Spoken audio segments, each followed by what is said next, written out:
এবার বন্ধু ডাক দিয়া বলে, বন্ধুরে, দুনিয়ার আপদ বিপদ সর্ব অবস্থায় আমি তোমার পাশে ছিলাম, কিন্তু আজকে আমার মরণ মুহূর্ত, আজকে আমি দুনিয়া থেকে চলে যাব। বন্ধুরে, তুমি আমার জন্য কি করতে পারবা? এক নাম্বার বন্ধু একজনকে ডাক দিল। বুখারী শরীফের রিওয়ায়াত, ইমাম বুখারী রাহমাতুল্লাহি আলাইহি হাদিস বর্ণনা করেছেন। প্রথম নাম্বার বন্ধু উত্তর দিল, বন্ধুরে, আমি তোমাকে সহযোগিতা করতে পারবো না, কিন্তু তোমার শ্বাস প্রশ্বাস চলা পর্যন্ত পারবো, তারপরে আর পারবো না। এবার দ্বিতীয় জনকে ডাক দিল। ডাক দেওয়ার পর দ্বিতীয় জন বলল, বন্ধু, এটা তো কঠিন মুহূর্ত, পারবো না, তবে কবর পর্যন্ত আমি তোমাকে নিয়ে যাব। কবরে মাটি চাপা দেওয়ার পর আর তোমাকে সহযোগিতা করতে পারবো না। এবার তৃতীয় বন্ধুকে ডাক দিল। নবীজি সাল্লাল্লাহু আলাইহি ওয়াসাল্লাম বলেন, ওই বন্ধুকে ডাক দেওয়ার পর বন্ধুকে জিজ্ঞাসা করলো, বন্ধু হে, তুমি আমার কতটুকু সহযোগিতা করতে পারবা? সে বলল, বন্ধুরে, দুনিয়ার আপদে বিপদে যেভাবে ছিলাম, তোমার মরণের আগেও যেভাবে ছিলাম, মরণের পরেও আমি তোমার সাথে থাকবো। আল্লাহু আকবার বলেন। মরণের পরে আমি তোমাকে কবর পর্যন্ত নিয়ে যাব, তোমাকে আমি কষ্ট দিতে দেব না। কবরে যাওয়ার পর আমি তোমার বন্ধু পাশে দাঁড়িয়ে থাকব। সওয়াল জবের ফেরেশতারা যখন প্রশ্ন করবে, আমি তোমাকে সহযোগিতা করে 3টা প্রশ্নের উত্তর দেওয়া দিব। আমি বন্ধু তোমার পাশে কবরের মাঝে থাকব। ওই কবরের মাঝে, যে কবরে সাথী নাই বাতি নাই, সাপ বিচ্ছুর ঘর, একা একির ঘর, সেই অন্ধকার কবরে আমি বন্ধু, বাতি দেওয়ার কেউ থাকবে না, আমি তোমার পাশে দাঁড়িয়ে নূরের বাতি জ্বালায়া দেব। নিচে বিছানোর মতো কোনো বিছানা থাকবে না, আমি বন্ধু তোমার জান্নাতের বিছানা বিছায়া দিব। সেখানে অক্সিজেনের ব্যবস্থা থাকবে না, আমি বন্ধু তোমাকে জান্নাতের আবহাওয়া, তোমার অক্সিজেন বানায়া দেব। আর সেই কবরটাকে রাউদাতুম মিন রিয়াদিল জান্নাহ, সেই কবরটাকে আমি জান্নাতের টুকরা বানায় দিব। শুধুমাত্র তাই না, এই কবরে তুমি যতদিন থাকবা, আমি বন্ধু তোমার পাশে থাকব। ইসরাফিল সিংহায় ফু দেওয়ার সময় সমস্ত মানুষ ভীতবিহ্বল হয়ে যাওয়ার পর কিন্তু তোমাকে আমি বন্ধু ভয় পাইতে দেব না। আল্লাহু আকবার বলে। তুমি শান্তিতে থাকবে, সুখে থাকবে। আবার যখন কিয়ামতের ময়দানে সমস্ত মানুষগুলোকে একত্রিত করা হবে, সূর্যটা 1 মাইল উপরে এসে যাবে, মাথার বিবেক বুদ্ধি সবকিছু নির্বুধতার পরিণত হবে। টকবক করে মাথার গাম পায়ে পড়তে পড়তে মানুষের সাঁতার হয়ে যাবে। ওই মুহূর্তে আমি তোমার উপর ছায়া দান করে রাখব। এমনকি ওইখানে যে 5টা প্রশ্ন হবে, কবরে 3টা প্রশ্নের উত্তর যেমন আমি পাশে দাঁড়িয়ে তোমাকে দেওয়ার ব্যবস্থা করেছিলাম, আমি কিয়ামতের ময়দানে কঠিন মুসিবতের দিনে ওই 5টি প্রশ্নের উত্তর তোমাকে দেওয়ার ব্যবস্থা করব। ফুলসিরাতের 30,000 বছরের ফুলের যে রাস্তা, হীরার থেকেও দাঁড়, চুলের থেকেও চিকন, ওই ফুলটা আমি বন্ধু তোমার সাথে থেকে বিদ্যুতের গতিতে পার করায়া দেব। শুধুমাত্র তাই না, জান্নাতের গেটের সামনে দাঁড়িয়ে থাকবো। বন্ধু হে, তোমাকে নিয়ে আমি দুনিয়াতে যেভাবে চলেছি, তোমাকে নিয়ে আমি কবর জগতে যেভাবে থেকেছি, তোমাকে নিয়ে আমি হাসরের ময়দানে যেমন ডান হাতে আমল নামা দেওয়ার ব্যবস্থা করেছি, যেভাবে হাউজে কাউসারের পানি নবীর হাতে পান করানোর ব্যবস্থা করেছি, সেভাবে আমি তোমাকে হাতে ধরে ধরে জান্নাতে নিয়ে যাব। আল্লাহু আকবার বলেন।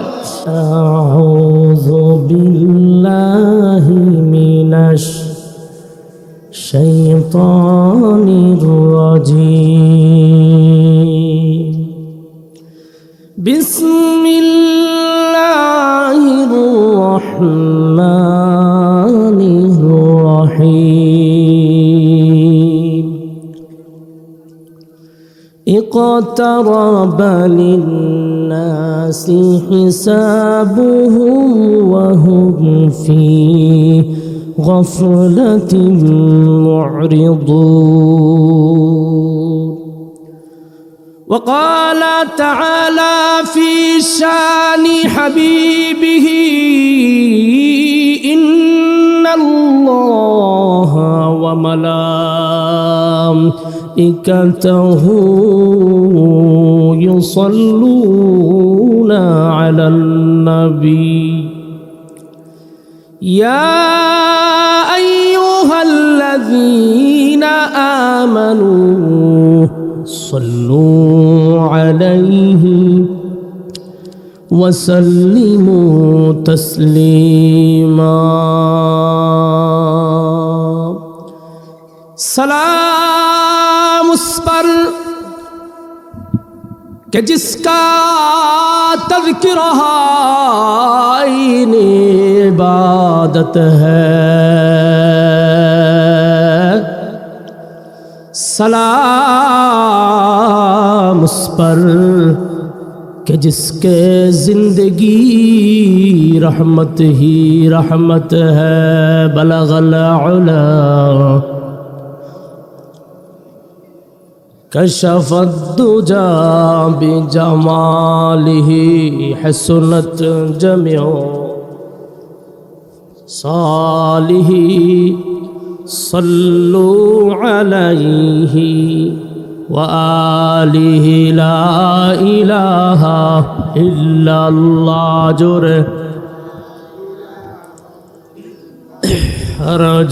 ला इलाहा इल्लल्लाह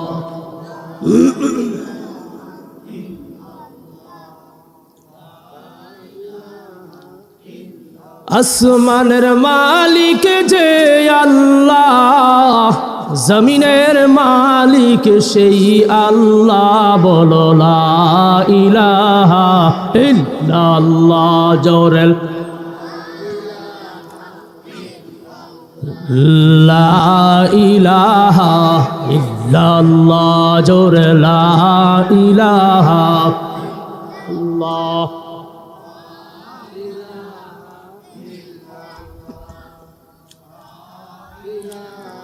बुजुर्गी की नहीं हमको जरूरत गुलाम अपना बनाया आए खुदाया जोर ला इलाहा इल्लल्लाह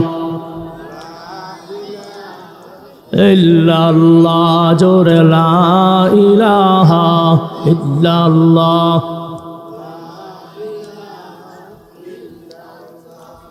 जोर ला इलाहा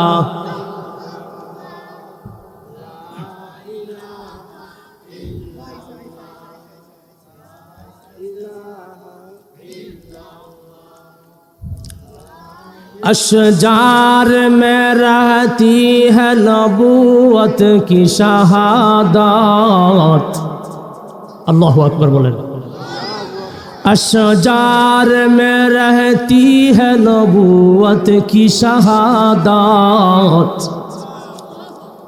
तशवीक़ कमर में तो है अंगुल की इशारात आई दोस्ते अगर जात नबी जाबो तो बख्शम आई दोस्ते अगर जाता नबी जाबो तो बख्शम वज जाचे आजी जस्त बगो आब तो बख्शम मैं दूर से आया हूँ तेरे यार समझ कर मैं दूर से आया हूँ तेरे यार समझ कर जालिम ने सताया मुझे बेगाना समझ कर, आसमान जमीन लौह कलम चाँद सितारे, आसमान जमीन लौह कलम चाँद सितारे, हर चीज़ में है नूर मुहम्मद के नज़ारे। সকলে একবার দরুদ শরীফ পড়ি সাল্লাল্লাহু আলাইহি ওয়াসাল্লাম। আবারও দিল থেকে রাসূল পাক সাল্লাল্লাহু আলাইহি ওয়াসাল্লামের সেই রওজা মুবারককে ধ্যানে রেখে দুরুদে ইব্রাহিম পড়ি। আল্লাহুম্মা সাল্লি আলা মুহাম্মাদিন ওয়া আলা আলি মুহাম্মাদ কামা সাল্লাইতা আলা ইব্রাহিমা وعلى آل إبراهيم إنك حميد مجيد اللهم بارك على محمد وعلى آل محمد كما باركت على إبراهيم وعلى آل إبراهيم إنك حميد مجيد। আলহামদুলিল্লাহ, সিংলা চরপাড়া জামে মসজিদের উদ্যোগে 2 দিন ব্যাপী তৃতীয় বার্ষিক ইসলামী মহাসম্মেলনের প্রথম দিনের শেষ অধিবেশনে উপস্থিত আছেন মাহফিলের সম্মানিত সভাপতি হজরত মাওলানা মোহাম্মদ সুলাইমান খান, আরবি প্রভাষক হাজি মরণ আলী কামিল মাদ্রাসা ঢাকা। প্রধান মেহমান, প্রধান অতিথি, উদ্বোধক ও আইজিনে একরাম, বিশেষ করে উম্মতের সেরেতাজ উলামায়ে একরাম, সামনে উপবিষ্ট মুরব্বী বাবারা, যুবক ভাইরা, মহান আল্লাহ রাব্বুল আলামিনের দরবারে এত সুন্দর একটি আয়োজন পেয়ে আমরা খুশি না বেজার? জোরে আওয়াজ দিয়ে বলেন খুশি না বেজার? জোরে একবার আওয়াজ করে বলি আল্লাহু আকবার। আরো জোরে আওয়াজ করে বলি আল্লাহু আকবার। আল্লাহ তাআলার কালিমাতুশ শুকর আদায় করে বলি আলহামদুলিল্লাহ। একবার বলি সুবহানাল্লাহ। কালিমে তাওহীদ, লা ইলাহা ইল্লাল্লাহু মুহাম্মাদুর রাসূলুল্লাহ। সৃষ্টির স্রষ্টা মহান আল্লাহ পাক রব্বুল আলামিনের দরবারে অসংখ্য অগণিত শুকর, যে মালিক আল্লাহ পাক আমাদেরকে এই শীতের কনকনে রাত্রিতে সুন্দর একটি পরিবেশের মাধ্যমে সর্বশ্রেষ্ঠ গ্রন্থ আল কোরআন, রসুলের হাদিস, উম্মতের উলামায়ে কেরামের জবান থেকে শুনে হিদায়াত পাবার আশায় এখানে আসতে পেরেছি, বসতে পেরেছি। এজন্যই সকলে আবারও বলি আলহামদুলিল্লাহ। এমন একটা মুহূর্ত চলছে এখন, যাকে বলা হয় আখেরি জামানা। যাকে কি বলে? আখেরি জামানা, শেষ জামানা। কবে থেকে শুরু হয়েছে? আমাদের নবীর আবির্ভাবের পর থেকে। কথা কর ঠিক না ঠিক?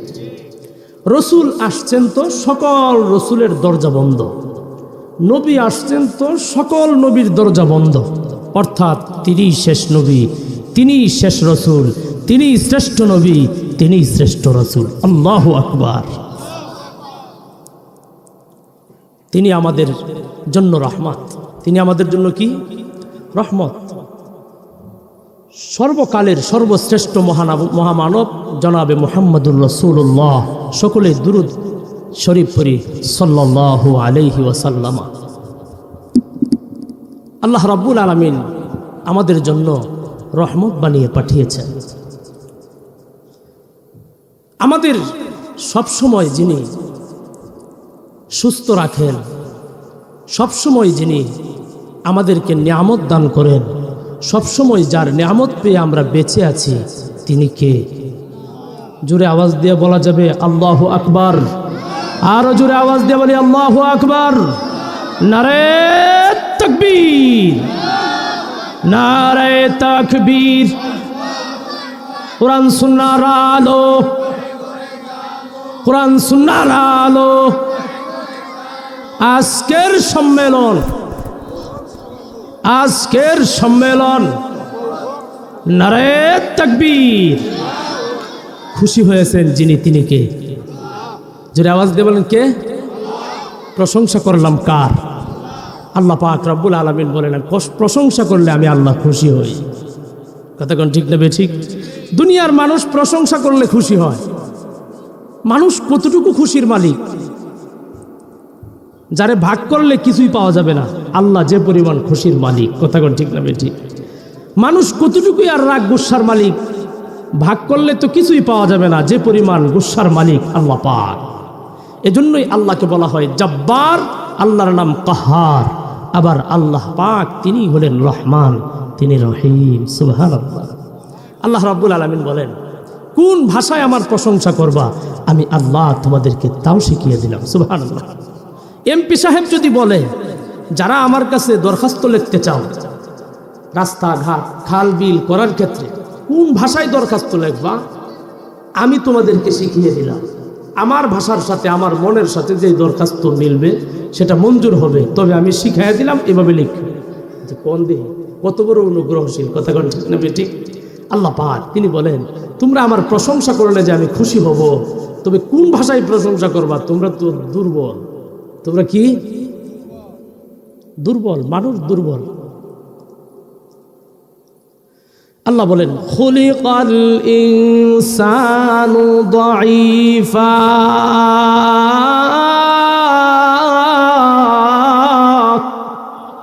আমি আল্লাহ মানুষকে দুর্বল করে বানিয়েছি, তার মধ্য থেকে যারা ঈমানদার তাদের পাশে আমি আছি। সুবহানাল্লাহ বলেন। আল্লাহ বলেন ওয়াল্লাহু মাআকুম আইনামা কুনতুম।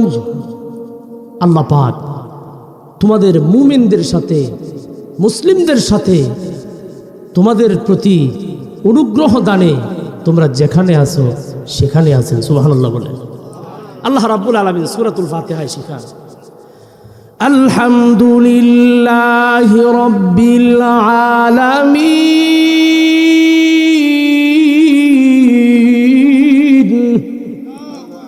আলহামদুলিল্লাহ বলে আমি আল্লাহর প্রশংসা করো, আমি আল্লাহ তোমার প্রতি খুশি হব। সুবহানাল্লাহ। এজন্যই সকল প্রশংসা কার? সকল প্রশংসা মহান আল্লাহ পাক রব্বুল আলামিনের। এ কথা বিশ্বাস করে আবার বলি আলহামদুলিল্লাহ। সময় খুব কম, সময় খুবই স্বল্প। এখানে আসছি, বাড়িতে যেতে পারবো বিশ্বাস কারো আছে? হ্যাঁ আছে। কিন্তু আমাদের নবীজি ভিন্ন রকম ছিলেন। প্রিয় নবী কত আল্লাহ পাকের কত মুহাব্বতের বান্দা ছিলেন, কত মুহাব্বতের নবী ছিলেন। নবীজি সাল্লাল্লাহু আলাইহি ওয়াসাল্লামের ইন্তেকালের সময় রাসূলের অনুমতি ছাড়া আল্লাহ পাক দুনিয়া থেকে নবীজিকে নেন নাই। সুবহানাল্লাহ। আমার ভাইরা, আমার বাবাজিরা, মেশকাত শরীফে দ্বিতীয় খণ্ডে আজকেও পড়িয়েছি নবীজি সাল্লাল্লাহু আলাইহি ওয়াসাল্লামের ইন্তেকালের সময় হয়ে গেল। এবার আল্লাহ রাব্বুল আলামিন মালাকুল মউতকে পাঠালেন। মালাকুল মউতকে বলে পাঠালেন, ও মালাকুল মউত, আমার হাবিবকে গিয়া জিজ্ঞাসা করো সে কি দুনিয়া ছেড়ে পরকালে আসতে চাই কিনা। আল্লাহু আকবার। নবীজি সাল্লাল্লাহু আলাইহি ওয়াসাল্লাম চিন্তিত পেরেশানগ্রস্ত হয়ে গেলেন। তিনি বলেন, হাই হাই, পরকালে যাওয়ার জন্য, আল্লাহর সাথে দেখা করার জন্য তো আমার মন ব্যাকুল, যাব না কেন? কিন্তু তিনি কোনো সিদ্ধান্ত দিচ্ছেন না। এই মুমূর্ষু অবস্থায় নবীজি সাল্লাল্লাহু আলাইহি ওয়াসাল্লাম জিবরাইল আমিনের দিকে তাকিয়ে আছেন। আল্লাহু আকবার বলেন। আমার ভাইরা, আমার বাবাজিরা, সূরাতুন নাজমে আল্লাহ রাব্বুল আলামিন বলেন, মা ইয়ানতিকু আনিল হাওয়া ইন হুয়া ইল্লা ওয়াহয়ুন ইউহা। আমার নবী, আপনার নবী, বিশ্ব নবী রাহমাতুল লিল আলামিন নিজের পক্ষ থেকে কোনো কথা কোনোদিন বলেন নাই। আল্লামাহু শাদীদুল কুওয়া। আল্লাহু আকবার। যতক্ষণ পর্যন্ত জিবরাইল আমিন থেকে ইশারা না এসেছে ততক্ষণ পর্যন্ত কোনো কথাই বলেন নাই। আল্লাহু আকবার। আব্দুল্লাহ ইবনে সালাম ইহুদিদের পণ্ডিত নবীজিকে গিয়ে জিজ্ঞাসা করলো, আপনি মুহাম্মদ, আপনি আখিরি নবী বলে দাবি করেন, তাহলে আপনি 3টি প্রশ্নের উত্তর যদি দিতে পারেন তাহলে আপনি আখিরি নবী। 1 নাম্বার প্রশ্ন, মা হুয়া আউয়ালু তাআমিল জান্নাহ, জান্নাতীদেরকে আল্লাহ যে মেহমানদারি করাবেন, মেহমানদারির ক্ষেত্রে সর্বপ্রথম খাবার কি হবে? 2 নাম্বার প্রশ্ন, মা হুয়া আউয়ালু আশরাতিস সাআহ, কিয়ামতের বড় বড় লক্ষণগুলো থেকে কোন লক্ষণ প্রথম প্রকাশ পাবে? 3 নাম্বার প্রশ্ন, কোন কারণে সন্তান বাবার চেহারা পায়, কোন কারণে সন্তান মার চেহারা পায়? এই 3টি প্রশ্নের উত্তর যদি আপনি দিতে পারেন তাহলে বুঝবো যে আপনি আখিরি পয়গম্বর। সুবহানাল্লাহ বলেন। আমার ভাইরা, আমার বাবাজিরা, প্রশ্নগুলো বড় জটিল ছিল। তার কারণ হল আব্দুল্লাহ ইবনে সালাম ইহুদিদের পণ্ডিত ছিলেন। তিনি ইহুদিদের মাঝে তাওরাতের হাফেজ ছিলেন। তাওরাতের মাঝে এসেছে আখিরি নবীর নাম হবে মুহাম্মদ, তার মার নাম হবে আমেনা, তার বাবার নাম হবে আব্দুল্লাহ। এভাবে বলতে বলতে তাওরাতের মাঝে এই বিষয়গুলো বর্ণিত আছে। 3টি প্রশ্নের উত্তর যে দিতে পারবে আখিরি নবী হবে সে। এবার বিশ্ব নবী রাহমাতুল লিল আলামিন সামান্য সময় বিলম্ব করলেন না। কাল বিলম্ব না করে তিনি বললেন, আব্দুল্লাহ ইবনে সালাম, মাত্র তুমি যেই প্রশ্ন করলে এই 3টা প্রশ্নের উত্তর জিবরাইল আমিন, রুহুল আমিন মাত্র এখান থেকে আমাকে জানিয়ে মাত্র এখনো দূরে বেশি যান নাই। আল্লাহু আকবার বলে। প্রশ্নের উত্তরগুলো বলা আমার উদ্দেশ্য না। আমার উদ্দেশ্য হলো আমার আপনার নবী বিশ্ব নবী রাহমাতুল লিল আলামিন নিজের পক্ষ থেকে কোনোদিন কোনো কথা বলেন নাই। মহান রব্বুল আলামিনের পক্ষ থেকে জিবরাইল আমিন যখন ইশারা করেছেন তখন তিনি উম্মতদেরকে সেই কথাই বলেছেন। আল্লাহু আকবার। সেই দরদি নবী বিশ্ব নবী রাহমাতুল লিল আলামিন তিনি সূরাতুল আম্বিয়ার 1 নম্বর আয়াতের মাধ্যমে আমাদেরকে মেসেজ দেন, ও আমার উম্মতেরা সময় বেশি নাই। কি নাই? সময় বেশি নাই। কার কখন মৃত্যু এসে যায় কেউ বলতে পারে না। সুন্দর পোশাক পরে এই মাহফিলে এসেছ, সুন্দর জামা কাপড় ইস্ত্রি করে সন্তান সন্ততি স্ত্রী তোমাদেরকে সাজিয়ে মাহফিলে পাঠিয়েছে। এই জামা কাপড় যে তোমার শক্তিতে তুমি বাড়িতে গিয়ে খুলতে পারবে গ্যারান্টি আছে? জোরে আওয়াজ দিয়ে বলেন আছে? মৌত কমত দুর সমঝতা मौता हर दम है करीब, इतने मोहलत ना मिलेगी, लब हेलाए आई गरीब। এই জামা কাপড় হতে পারে এখান থেকে ধরাধরি করে তোমাকে বাড়িতে নিয়ে যাওয়া হবে, জামা কাপড় টানাটানি করে তোমার সন্তান সন্ততি আত্মীয় স্বজন খুলবে, ঠিক নেবে ঠিক। এজন্য আল্লাহ রাব্বুল আলামিন বলেন, اقترب للناس حسابهم وهم في غفلة معرضون। আল্লাহু আকবার বলেন। ইকতারাবা এসে গেছে আসা, দুনিয়ার ধ্বংসের সময়। লিন্নাস কাদের জন্যে? এটা হবে মানুষদের জন্যে। অর্থাৎ মানুষের দুনিয়াতে থাকার সময় শেষ হয়ে আসছে। একজন নয়, দুইজন নয়, সকল মানবের দুনিয়াতে থাকার সময় শেষ হয়ে আসছে। আমার এক নানা বলছিলেন, নাতিরে আমার তো জীবনের সূর্য লাল হয়ে গেছে, কোন দিন জানি জীবনের সূর্য ডুবে যায়। আমার বুঝতে সহজ হয়েছে, কারণ আমি বালাগাত ভালো পড়ছি, মুখতাসরুল মাআনি, দুরুসুল বালাগাত সহ, মাইবুজি, মুসাল্লামুস সুবুত, সুল্লামুল উলুম। উনি যে কথাটা বলছেন যে নাতি আমার তো জীবনের সূর্য লাল হয়ে গেছে, কোন দিন জানি ডুবে যায়। অর্থ কি? এই যে চুল দাঁড়িয়ে আছে লাল হয়ে গেছে, মানে রং পাল্টে গেছে। সূর্য ডুবে যাওয়ার আগে সূর্যের কালার পাল্টে যায়, ঠিক না বেঠিক? এই যে সুন্দর চাঁদের মতো একটা চেহারা, 25 বছরের যে চেহারা ছিল, যে কালার ছিল, এখন কি সেই গ্লেজ চেহারায় আছে? জোরে আওয়াজ দিয়ে বলেন আছে? নাই, নাই। কোন দিন জানি একেবারে আমি নাই হয়ে যায়। এই কথাটার মেসেজ দেওয়ার জন্যই আল্লাহ পাক সূরাতুল আম্বিয়ার 1 নম্বর আয়াত নাজিল করেছেন। আল্লাহু আকবার বলেন। ও পৃথিবীর মানুষ, চিন্তা করো, কোন দিন জানি তুমি চলে যাবে। আল্লাহ বলেন ওয়াহুম ফি গফলাতিন, আমি মানুষদেরকে সতর্কই করি শুধুমাত্র, কিন্তু তারা তো বোঝে না, তারা তো তাদের কাজেই ব্যস্ত, আমি তাদেরকে নিয়েই ব্যস্ত। সুবহানাল্লাহ বলেন। আমি বান্দাদের সুখ দুঃখ নিয়ে ব্যস্ত, কিন্তু তারা দুনিয়া নিয়ে ব্যস্ত। আমি বান্দার কোন সময় পায়খানা করবে তার হুকুমের জন্য রেডি। সুবহানাল্লাহ বলেন। পায়খানা আল্লাহর হুকুম না করলে কেউ করতে পারবে? পেশাব করতে পারবে? শ্বাস প্রশ্বাস নিতে পারবে? আল্লাহর হুকুম না হলে কোনো মানুষ ঘুমাতে পারবে? আল্লাহ রাব্বুল আলামিন বলেন, পৃথিবীর মানুষেরা, আমি তোমাদেরকে কত ভালোবাসি জানো?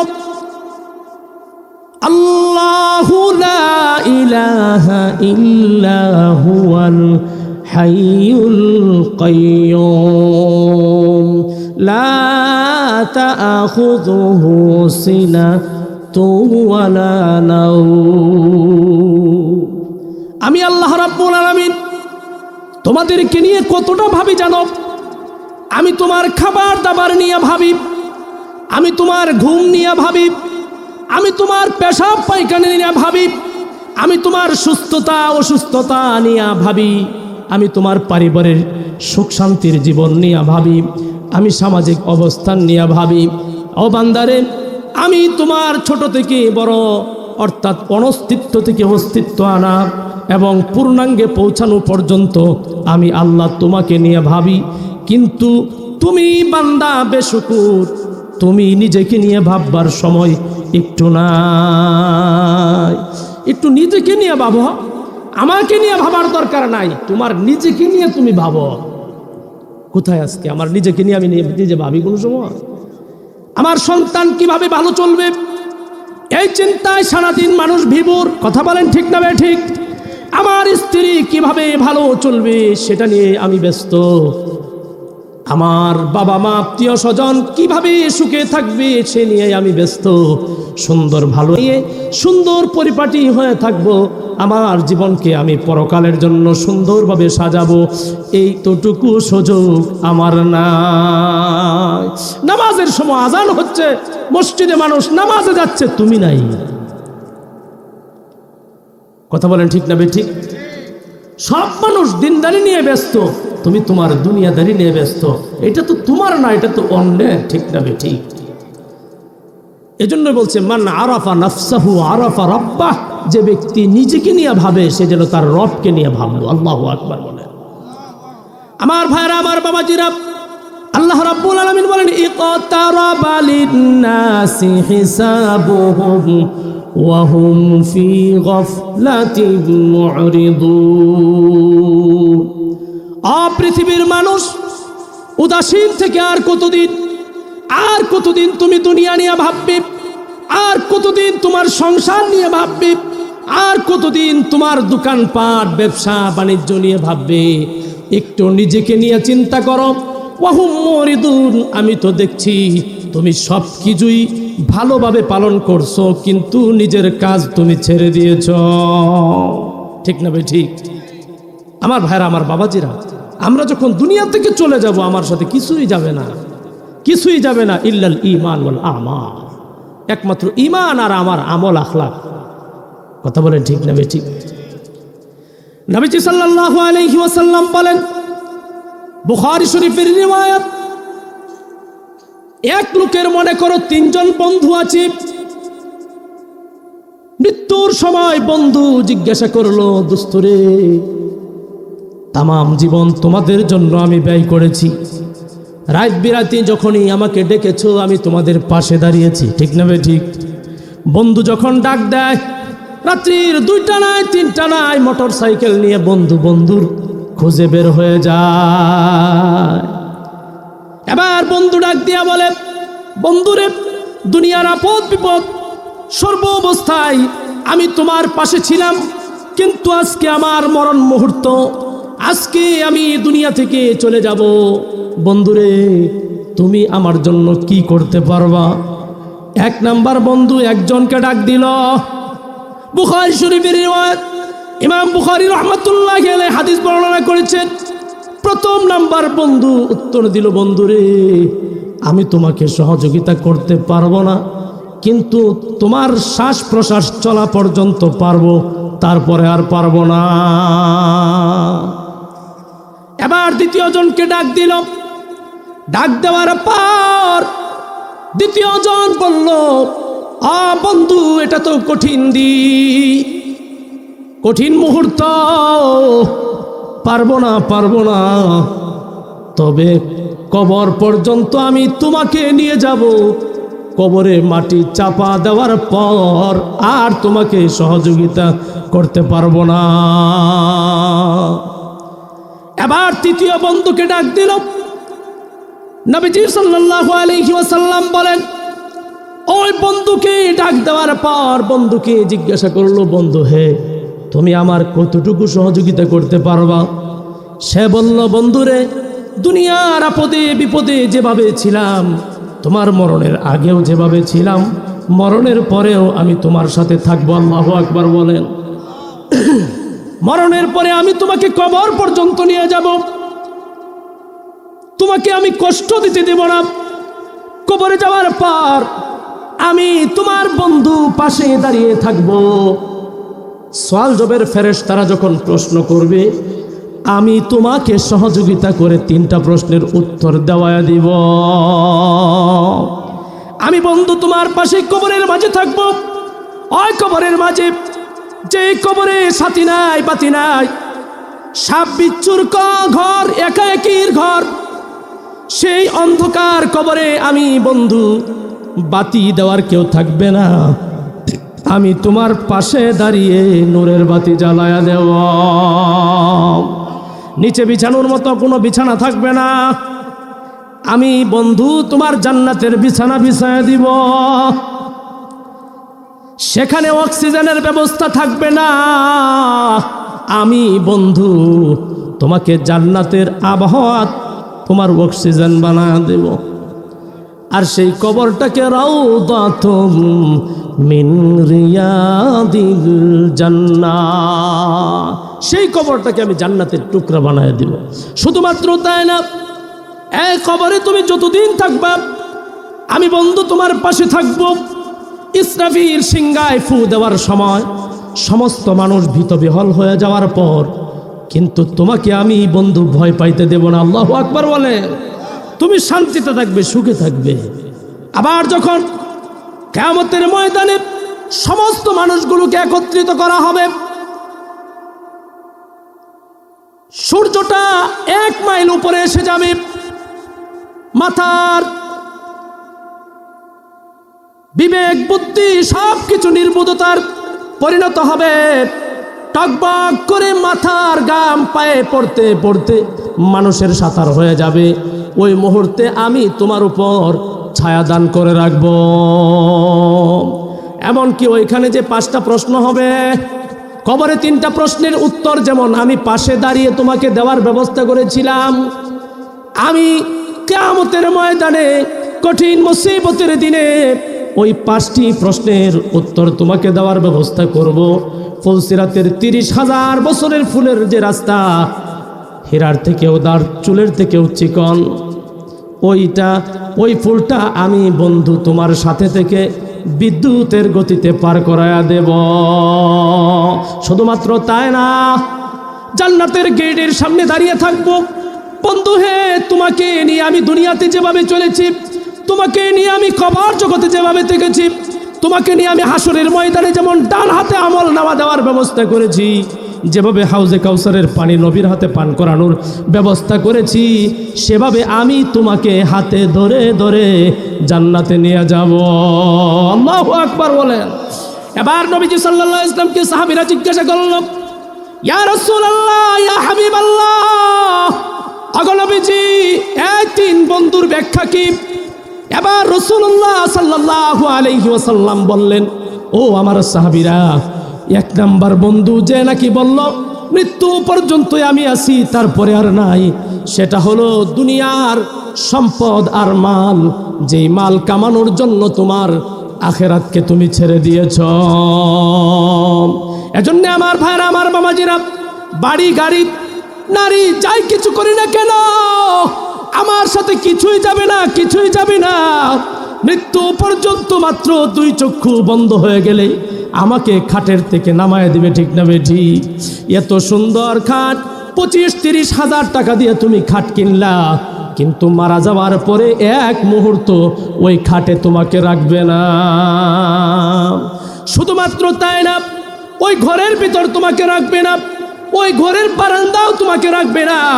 ছোট ছোট নাতিগুলো চিৎকার করতে থাকবে রে, আর মুরব্বীরা বলবে লাশটা বাহিরে রাখ, এখানে রাখলে মানুষ ভয় পায়, ঠিক না বেটি? আপনার ঔরজাত সন্তান পর্যন্ত বলবে বাবার লাশটা উঠানে রাখো, এখানে ভয় লাগে, ঠিক না বেটি? এজন্য আমার ভাইরা, আমার বাবাজিরা, কার জন্য কি করছো, কি ধরছো আর কি ছাড়ছো, আল্লাহ রাব্বুল আলামিন নবীজিকে জানায় দিলেন। আগা নবীজি, আপনি জানায় দেন, আর বেশি সময় নাই, দুনিয়া থেকে যাবার সময় মানুষের এসে গেছে। এবার নবীজি সাল্লাল্লাহু আলাইহি ওয়াসাল্লাম দ্বিতীয় বন্ধুর কথা আলোচনা করে উল্লেখ করে বললেন, পৃথিবীর মানুষ শুনো, 2 নাম্বার বন্ধুর পরিচয় হলো, সেই বন্ধু হলো তার সন্তান, সেই বন্ধু হলো তার স্ত্রী, সেই বন্ধু হলো তার বাবা মা, সেই বন্ধু হলো তার আত্মীয় স্বজন, তার বন্ধু বান্ধব, যাদের জন্য তার দুনিয়া দুনিয়া করে আখেরাতকে ছেড়ে দিয়েছে। ওই বন্ধু তাকে মাত্র কবর পর্যন্ত নিয়ে যাবে, তারপরে আর তারা তাকে সেখান থেকে কিছু করতে পারবে না। আমার ভাইরা, আমার বাবাজিরা, 3 নাম্বার বন্ধুর কথা উল্লেখ করে বিশ্বনবী রাহমাতুল লিল আলামিন বললেন, পৃথিবীর মানুষ শোনো,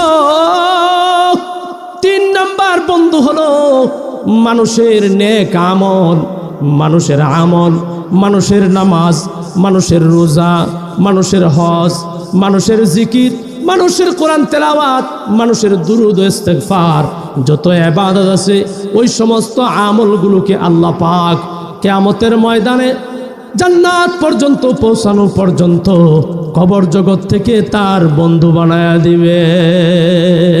আমল সে জিন্দগি বনতি হ্যায়, जन्नत भी जहन्नम भी, ये खाकी अपने फितरत में न नारी है न नूरी। আমল ছাড়া কিছুই নাই। এজন্য আল্লাহ রাব্বুল আলামিন বললেন, ইকতারাবা লিন-নাস হিসাবুহুম, মানুষের সময় শেষ, হিসাব দেওয়ার সময় এসে গেছে। আমার ভাইরা, আমার বাবাজিরা, আমি কি জান্নাতি না জাহান্নামী, এই হিসাবটা দিন শেষে আমি করতে পারি। আল্লাহ রাব্বুল আলামিনের যেই সমস্ত ফরমানগুলো আছে, ওই সমস্ত আদেশ নিষেধগুলো ফজরের থেকে নিয়ে সূর্যাস্ত পর্যন্ত, ঘুম থেকে ওঠার থেকে নিয়ে শোয়া পর্যন্ত, আল্লাহ পাক রব্বুল আলামিনের যেই সমস্ত বিধি বিধানগুলো ছিল, ওই সমস্ত বিধি বিধানগুলো আমি কতটুকু পালন করেছি আর কতটুকু করি নাই, সেটার হিসাব আমার কাছে আছে না নাই। এভাবে যদি একজন মানুষ হিসাব করে চলে, তাহলে ওই মানুষটা আল্লাহর রহমতে, ফজল করমে সে জান্নাতে যাবে। আর বেহিসাব মানুষ, গাফেল মানুষ, উদাসীন মানুষ, অসচেতন মানুষ, যেমন দুনিয়াতে কোনো কাজে সফল হয় না, সে কিয়ামতের ময়দানেও সফল হবে না। আল্লাহ বলেন ওয়াহুম ফি গাফলাতিন, মানুষ তো গাফলতির মধ্যে আছে। আর গাফলতি এটা দিয়ে কি কোনোদিন মানুষ সফল হতে পারে? যে লোকটা গাফেল, যে লোকটা উদাসীন, সে কোনোদিন কোনো কাজে সফল হতে পারে না। যে লোকটা উদাসীনের বউয়ের ভালো বানা, কথা কোন ঠিক নেবে ঠিক বলছে পেঁয়াজ লাগবে, মরিচ লাগবে, সাবান লাগবে, এই লাগবে সেই লাগবে, 5-7টা বলছে, 2টা মনে রেখে আর 5টাই ভুলে গেছে, কথা কোন ঠিক নেবে ঠিক। তার কারণ কি? সে উদাসীন, সে গাফেল, সংসার চালানোর ক্ষেত্রে সে গাফেল, কথা কোন ঠিক নেবে ঠিক। আমার ভাইরা, আমার বাবাজিরা, একজন ভালো ব্যবসায়ী হওয়ার জন্য গাফলতি ছাড়তে হবে। কোনো গাফেল ব্যবসায়ী বাজারের কোনোদিন সেরা ব্যবসায়ী হতে পারে না। বাজারের সেরা ব্যবসায়ী এবং সফল সাকসেস ব্যবসায়ী সে হয় যে সচেতনতার সাথে তার দোকানের যত আইটেমগুলো আছে সব সময় উপস্থিত রাখে, ঠিক না বে ঠিক। সকালে গেছে একজন, হুইল সাবান লাগবে, নাই করলে কে রাখেন, মনে থাকবো, ঠিক না বে ঠিক। আরেকজন গেছে যে ভাই সরিষার তেল লাগবে, নাই লাগবে, আনবো না। এভাবে 5-7 জন কাস্টমার দোকান থেকে সকালবেলা ঘুরে গেল। সে শুধু বলছে যে আইনা দিব, কিন্তু আগামীকাল আবার আসছে। আসার পর বিভিন্ন কাজে ব্যস্ততা থাকার কারণে আবারও সে দিতে পারলো না। দ্বিতীয় দিন চলে গেল, তৃতীয় দিন আসলো, আবার আসলো। আচ্ছা বলুন দেখি, একজন কাস্টমার দোকানে আইসা 3 দিন যদি মাল না পায়, তাহলে সেই কাস্টমার কি আর এই দোকানে আসবে? জোরে আওয়াজ দিয়ে বলেন, আসবে? তাহলে কেন হলো? গাফলতি, ব্যবসার প্রতি তার উদাসীনতা। এমন বহু ব্যবসায়ী আছে না নাই? আমার ভাইরা, আমার বাবাজিরা, একজন কৃষক সফল কৃষক হওয়ার জন্য তাকে গাফলতি ছাড়তে হবে, উদাসীনতা ছেড়ে তাকে সচেতনতার সাথে কৃষি কাজ করতে হবে। তার কারণ হলো ধান ক্ষেত লাগাও আর রসুন ক্ষেত লাগাও, আলু ক্ষেত লাগাও, যখন পানি দেওয়ার দরকার পানি দিতে হবে, যখন সার দেওয়ার দরকার সার দিতে হবে, যখন বিষ দেওয়া দরকার বিষ দিতে হবে, ঠিক না বে ঠিক। আমার ভাইরা, আমার বাবাজিরা, যখন যা লাগে তখন যদি তা না দেয়, শুধুমাত্র আলু খেতে আলু লাগাই চলে আসছে, রসুন খেতে রসুন লাগাই চলে আসছে, পেঁয়াজ খেতে পেঁয়াজ লাগাই চলে আসছে, মরিচ খেতে মরিচের চারাগুলো লাগাই আসছে, 15 দিন পর্যন্ত আর খেতে যায় না, ওই কৃষক কি কোনোদিন সফল হবে? তার কারণ কি? সে গাফেল। সে কি গাফেল, ঠিক না বে ঠিক। শুধুমাত্র তাই না, এই আয়াতের তাফসীর বোঝার জন্য সাধারণ একটা এক্সাম্পল মনে করেন, একটা মোবাইল পকেটে আছে, মোবাইল রাখলাম, টাকা পয়সা সব কিছু রাখলাম, অসচেতনতার সাথে আমি বাসে উঠতে গেলাম, হঠাৎ করে চোর মামু ওই কন্ট্রাক্টদারের ফাঁক দিয়া আমার পকেট থেকে মোবাইল নিয়ে গেল, কিন্তু সেখানে আমার খবর নাই। এই যে মোবাইল গেল, টাকা গেল, অর্থ গেল, সব কিছু গেল, কিসের কারণে? সচেতনতার কারণে, গাফলতির কারণে, গাফলতির কারণে। আমার ভাইরা, আমার বাবাজিরা, একজন ব্যবসায়ী তার ব্যবসায়ী সফল হওয়ার জন্য গাফলতি ছাড়তে হবে। বাজারের সেরা ব্যবসায়ী হওয়ার জন্য সচেতন ব্যবসায়ী হতে হবে। একজন কৃষক সচেতন কৃষক যদি হয়, তাহলে সচেতনতা তাকে সফলতা দান করবে, কিন্তু অসচেতনতার গাফলতি তার জীবনের ধ্বংস টেনে আনবে। একজন টাকা পয়সা নিয়ে যাচ্ছে, গাফলতি থাকলে তার পকেট থেকে মোবাইল টাকা সব নিয়ে যাবে, কিন্তু লোকটা যদি সচেতন থাকে চোরের হাতে থাবা দিয়া ধরবে, ঠিক না বে ঠিক। এজন্য আল্লাহ রাব্বুল আলামিন বলেন, পৃথিবীর মানুষ, আমি আল্লাহ রাব্বুল আলামিন তোমাকে দয়া করে বানিয়েছি, মায়া করে বানিয়েছি, বড় দয়ার মানুষ তুমি, মায়ার মানুষ, কিন্তু আমি আল্লাহ রাব্বুল আলামিন তোমাকে ঈমান নামক মহামূল্যবান দৌলত দান করেছি, কিন্তু সেই দৌলত শয়তান নামক চোর আস্তে আস্তে তোমার থেকে কেড়ে নিচ্ছে, কথা কোন ঠিক না বে ঠিক। কিন্তু ওয়াহুম ফি গাফলাতিন মুরিদুন, তুমি তো উদাসী, তুমি তো ফজরের আজান দিচ্ছে আর তুমি ঘুমাচ্ছ, কথা বলেন ঠিক না বে ঠিক। এই যে ফজরের আজান দিল, একজন মুমিন তার ইমানে সফল হওয়ার জন্য, একজন মুসলমান তার ইসলামে সফল হওয়ার জন্য সচেতনতার বিকল্প নাই। একজন মানুষ যদি সাকসেস আল্লাহওয়ালা হতে চায়, সফল জান্নাতি হতে চায়, তাহলে গাফলতির সাথে কোনোদিন সে সফল আল্লাহওয়ালা জান্নাতি হয়ে কবরে যাইতে পারবে? যদি আবার বলেন পারবে? না, না পারবে না। শুধুমাত্র তাই না, আমার ভাইরা, আমার বাবাজিরা, বিখ্যাত একজন বুজুর্গ ছিলেন, তার নাম হলো জুনাইদ বাগদাদি। জুনাইদ বাগদাদি রহমতুল্লাহি আলাইহি, তিনি একটা বড় সুন্দর একটা পাখি পালতেন। জোরে বলেন কি পালতেন? সুন্দর একটা পাখি পালতেন। ওই পাখিটাকে তিনি খাঁচায় বন্দি করে রেখেছেন। বড় শখের পাখি, বড় সুন্দর পাখি, যে আসে তার সাথে ওই পাখি কথা বলে। আল্লাহু আকবার বলেন। হুজুর একদিন ওই পাখিটাকে ছেড়ে দিলেন। এবার মুরিদরা এসে জিজ্ঞাসা করে, হুজুর খুব সুন্দর ছিল পাখিটা, আপনি যে ছেড়ে দিলেন, হঠাৎ যে আপনি ছেড়ে দিলেন? হুজুর বললেন, দেখো সে আমাকে একটা কথা বলছে, সে তো কথা বলতে শিখেছে, আমাকে একটা কথা বলছে, ওই কথার উত্তরে আমি কিছু বলতে পারি নাই,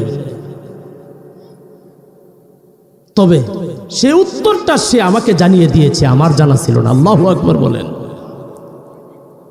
এবার মুরিদরা বলল, হুজুর এমন কি কথা পাখি বলল যে পাখিটা পিঞ্জিরার মাঝে ছিল, কিন্তু আপনি তার প্রতি মুগ্ধ হয়ে ছেড়ে দিলেন? এমন কি কথা বলল যার প্রতি আসক্ত হয়ে আপনি তাকে ছেড়ে দিলেন? এবার হুজুর বললেন, ঠিক আছে তোমরা এখানে বসো, কোন কারণে আমি তাকে ছেড়ে দিলাম শোনো। পাখি খাঁচার ভিতরে থেকে আমাকে ডাক দিল, হুজুর আপনার সাথে একটি কথা ছিল। এবার জুনাইদ বাগদাদি রহমতুল্লাহি আলাইহি বললেন, শখের পাখি কোনোদিন এমন কোনো কথা বলার জন্য আমাকে ডাকে না, কিন্তু আজকে যেহেতু ডাক দিছে, কি বলতে চাও তুমি? পাখি ডাক দিয়া বলে, হুজুর আমাকে যদি এই খাঁচা থেকে ছেড়ে দেন, তাহলে এমন একটা নসিহত আপনাকে করে যাব, এমন একটা উপদেশ আপনাকে দিয়ে যাব, যেই উপদেশ আপনাকে দুনিয়া এবং পরকালে সফলতা দান করবে। আল্লাহু আকবার বলেন। আল্লাহু আকবার। এবার হুজুর বললেন, হ্যাঁ, এজন্য আমার ভাইরা, আমার বাবাজিরা, কে ওয়াজ করছে সেটা দেখার বিষয় না, কিন্তু কোরআন হাদিসের আলোকে যদি কোনো মানুষ হিদায়াতের কথা বলে, তাহলে যত বড় জবরদস্ত আলেম হোক, সেও কিন্তু শোনার জন্য বসে থাকে। ঠিক না বে ঠিক? বিশ্ববিখ্যাত আলিম সিররে সাখাতি রহমাতুল্লাহি আলাইহি রাস্তা দিয়ে যাচ্ছেন সফরের জন্য। পথিমধ্যে একটা আওয়াজ আসলো, ইয়া সিররি কুন মিসলি। আল্লাহু আকবার। ইয়া সিররি কুন মিসলি, ও সিররি তুমি আমার মতো কি হতে পারো না? ইয়া সিররি, ইয়া আসফা, আফসোস আমার, তোমার এত আমল থাকার পরেও যদি আমার মতো তুমি হতে পারতে, তাহলে তুমি আল্লাহর কাছে আরো বেশি প্যারা হয়ে যেতে। আউলিয়া ने लाठ मारी असबाबे दुनिया पे जाब, आपरी पैरों पे उनके सारे दुनिया सबके सब। আমার ভাইরা, আমার বাবাজিরা, সিররে সাখাতি রহমাতুল্লাহি আলাইহি এবার তিনি ডানে তাকান, বামে তাকান, সামনে তাকান, পিছনে তাকান, কিন্তু কোনো কিছুই দেখা যায় না। সিররে সাখাতি রহমাতুল্লাহি আলাইহি হঠাৎ সামনের দিকে তাকানোর পর তিনি একটা বড়ই গাছ দেখলেন। কি গাছ? বড়ই গাছ। এটা শুধু দুনিয়াতেই আছে না, আসমানের উপরেও আছে। ইনদা সিদরাতিল মুনতাহা ইনদাহা জান্নাতুল মাওয়া। বড়ই গাছ আল্লাহর কাছে এত প্রিয়, আল্লাহ সাত আসমানের উপরে জান্নাতের নিকটে পৃথিবীর যত আমল আছে, পৃথিবীর ফেরেশতারা যেখানে উঠে শেষ হয়ে যায়, ওখানে আল্লাহ একটা বড়ই গাছ লাগায় রাখছেন। ওই বড়ই গাছের প্রত্যেকটা পাতার মাঝে প্রত্যেকটা মানুষের নাম লেখা আছে। ইসরায়েলি রেওয়ায়াত হলেও বিষয়টা বোঝা দরকার। একজন মানুষের হায়াত যখন শেষ হয়ে যায়, ওই সিদরাতুল মুনতাহার থেকে, বড়ই গাছটি থেকে ওই পাতাটা পড়ে যায়। যখন ওই নামের পাতাটা পড়ে যায়, দুনিয়া থেকে ওই লোকটা, ওই নামের লোকটা বিদায় হয়ে যায়। এবার সিররে সাখাতি রহমাতুল্লাহি আলাইহি গভীরভাবে তাকিয়ে দেখলেন, এটা তো একটা বড়ই গাছ থেকে আওয়াজ আসছে, আর ওনার বিশ্বাস আছে আল্লাহ রাব্বুল আলামিন একজন মানুষের মাঝে যেমন কথা বলার যোগ্যতা দান করতে পারেন, ওই আল্লাহ পাক রব্বুল আলামিন একটা বড়ই গাছের মাঝেও কথা বলার যোগ্যতা দিতে পারেন। কথা বলেন ঠিক না ঠিক? ইন্নাল্লাহা আলা কুল্লি শাইইন কাদির। আল্লাহ পাক সব কিছুর উপর সক্ষম। এবার সিররে সাখাতি রাহমাতুল্লাহি আলাইহি বড়ই গাছের দিকে আগাইতে লাগলেন। আগানোর পর ওই বড়ই গাছ থেকে আওয়াজ আসলো, ইয়া সিররি, হে আল্লাহর ওলি সিররি, তুমি এত আমলওয়ালা হওয়ার পরেও আমার মতো যদি তুমি হতে চাও তাহলে হতে পারো, আল্লাহর কাছে বড় পেয়ারা হয়ে যাইবা। আল্লাহু আকবার বলেন। এবার সিররে সাখাতি রাহমাতুল্লাহি আলাইহি বলেন, ইন্নী মিন আশরাফিল মাখলুকাত, আমি তো হলাম সৃষ্টির শ্রেষ্ঠ মানুষের মধ্য থেকে তুমি তো একটা বড়ই গাছ, তোমার মতো হলে আমার কি হবে? এবার বড়ই গাছ বলে, না না, আমার মতো বড়ই গাছ হওয়ার জন্য আপনাকে বলছি না, কিন্তু আমার মাঝে আল্লাহ একটা গুণ দান করেছেন, ওই গুণে গুণান্বিত হতে আপনাকে বলেছি। আল্লাহু আকবার বলে। এবার ওই বড়ই গাছকে সিররে সাখাতি রাহমাতুল্লাহি আলাইহি বলেন, বড়ই গাছ, এমন কি গুণ তোমার মাঝে আছে যেই গুণ আমি সিররে সাখাতি অর্জন করলে আমি আল্লাহর কাছে আরো বেশি পেয়ারা হয়ে যাব? এবার বড়ই গাছ ডাক দিয়া বলে, ইন্নান নাস ইয়ারমুনা বি আল হিজারা, আমার নিচে দিয়ে যখন নাকি একেবারে পাকা বড়ইগুলো নিয়ে আমি দাঁড়িয়ে থাকি, বড়ইগুলো পাকা পাকা থাকে, লাল লাল হয়ে যায়। আমার নিচ দিয়ে যখন মানুষ যায়, চাকা ক্ষেতের চাকাগুলো আমাকে ঢিল দেয়, ঠিক না বে ঠিক? আমার মাঝে ঢিল দেওয়ার কারণে আমি বড়ই গাছের চুলগুলো অর্থাৎ পাতাগুলো ছন্নচারি করে দেয়, আমার হাত পাগুলো ভেঙে দেয়, আমার শরীরে ব্যথা দেয়। বড়ই গাছের বড়ই এত লাগে না, কিন্তু ডালফালাইগুলো তার হাত পা, কথা বলেন ঠিক না বে ঠিক? আমার হাত পাগুলোতে ব্যথা দেয়, আমার চুলগুলো ছিঁড়ে ফেলে, তারপরেও মানুষগুলো এত ব্যথা দেয়, এত কষ্ট দেয়, কোনোদিন আমি তাদের প্রতি নারাজ হই না। আল্লাহু আকবার বলেন। ইন্নান নাস ইয়ারমুনা বি আল হিজারা, মানুষ আমাকে পাথর মারে, ঢিল মারে, ওয়া আনা আরমি বিহিম সিমারি। আল্লাহু আকবার বলেন। কিন্তু যতবার আমাকে ঢিল দেয় ততবার আমি বড়ই দেই, যত বড় ঢিল দেয় তত বেশি বড়ই দেই। আল্লাহু আকবার বলেন। যত বেশি ঢিল দেয় তত বেশি বড়ই দেই, কিন্তু আমি কৃপণতা করি না।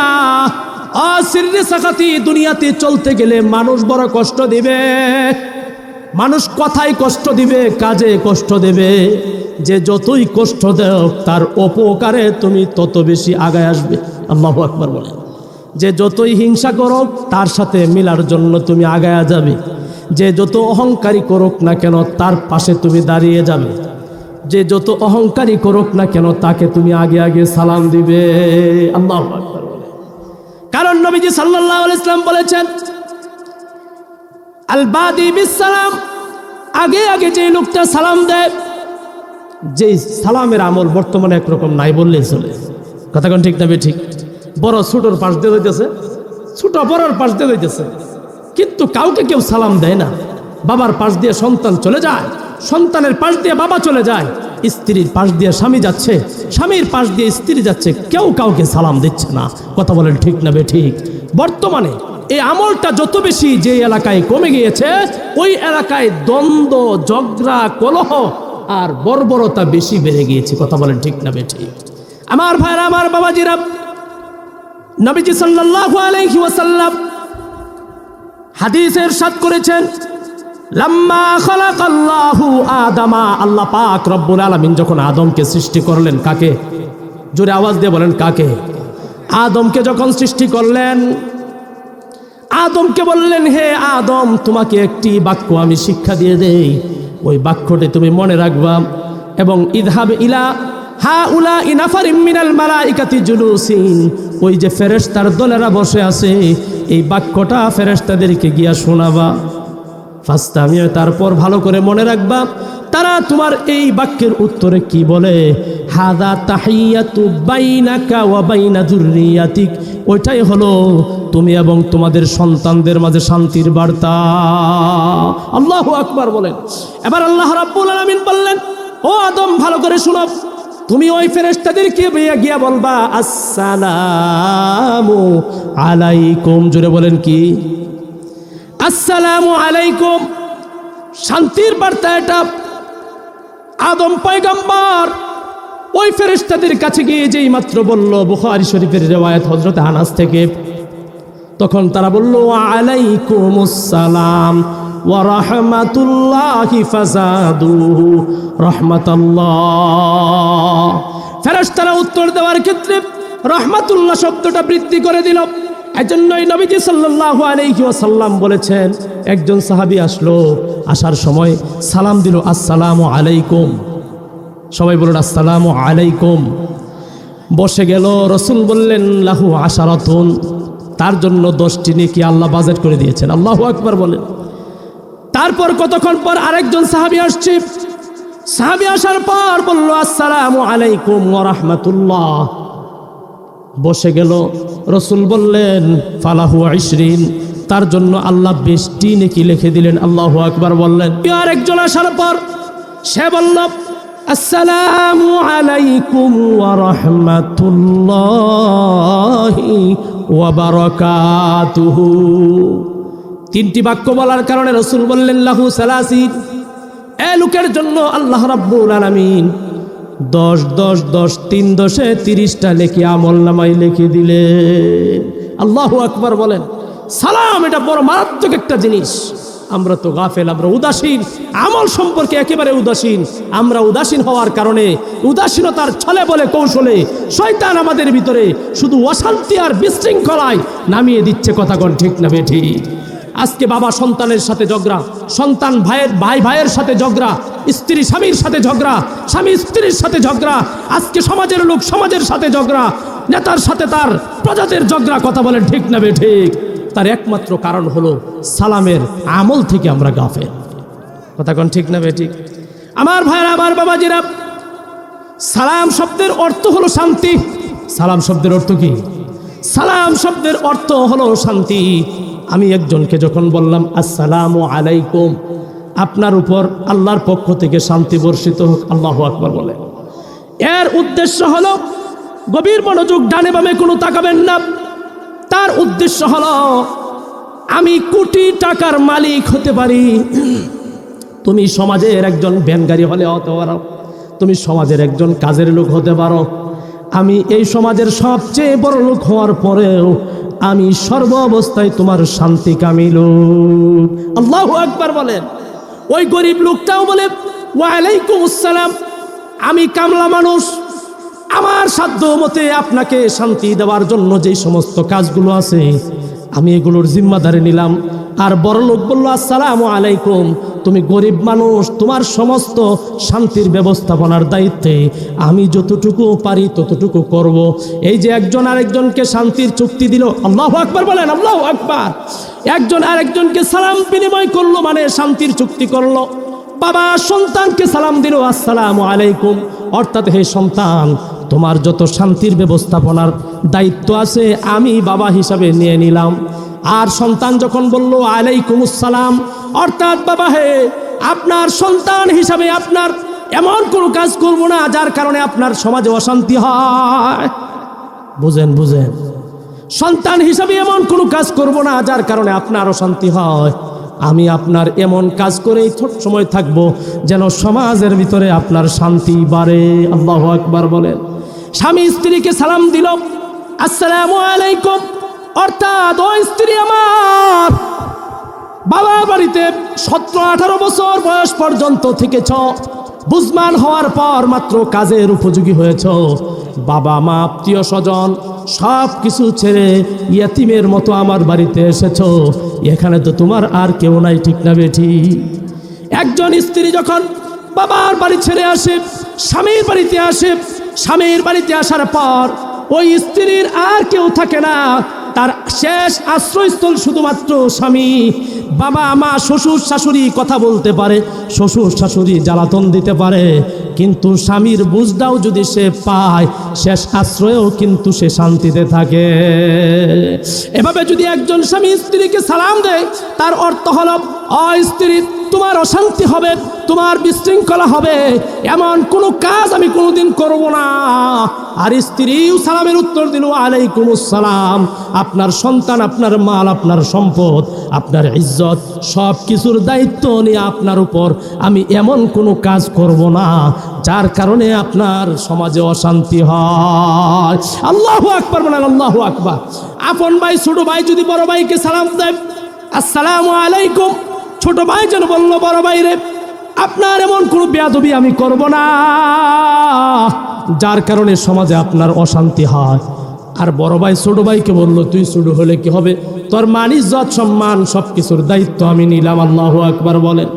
এভাবে যখন একজন নেতা সাধারণ একজন তার কর্মীকে সালাম দিল, সালাম দেওয়ার সময় যেন এই চুক্তি করলো, ও আমার কর্মী, তুমি যতই বিপদে পড়ো না কেন, আসসালামু আলাইকুম, আমি তোমার শান্তিকামী। সুবহানাল্লাহ বলে। এভাবে নেতা যখন কর্মীদেরকে সালাম দিবে আর বিচার সালিশে তারপরে বসবে, ওই নেতা ওই কর্মী থেকে কোনোদিন সুদ ঘুষ খাইতে পারে? যদি আওয়াজ দেবেন পারে?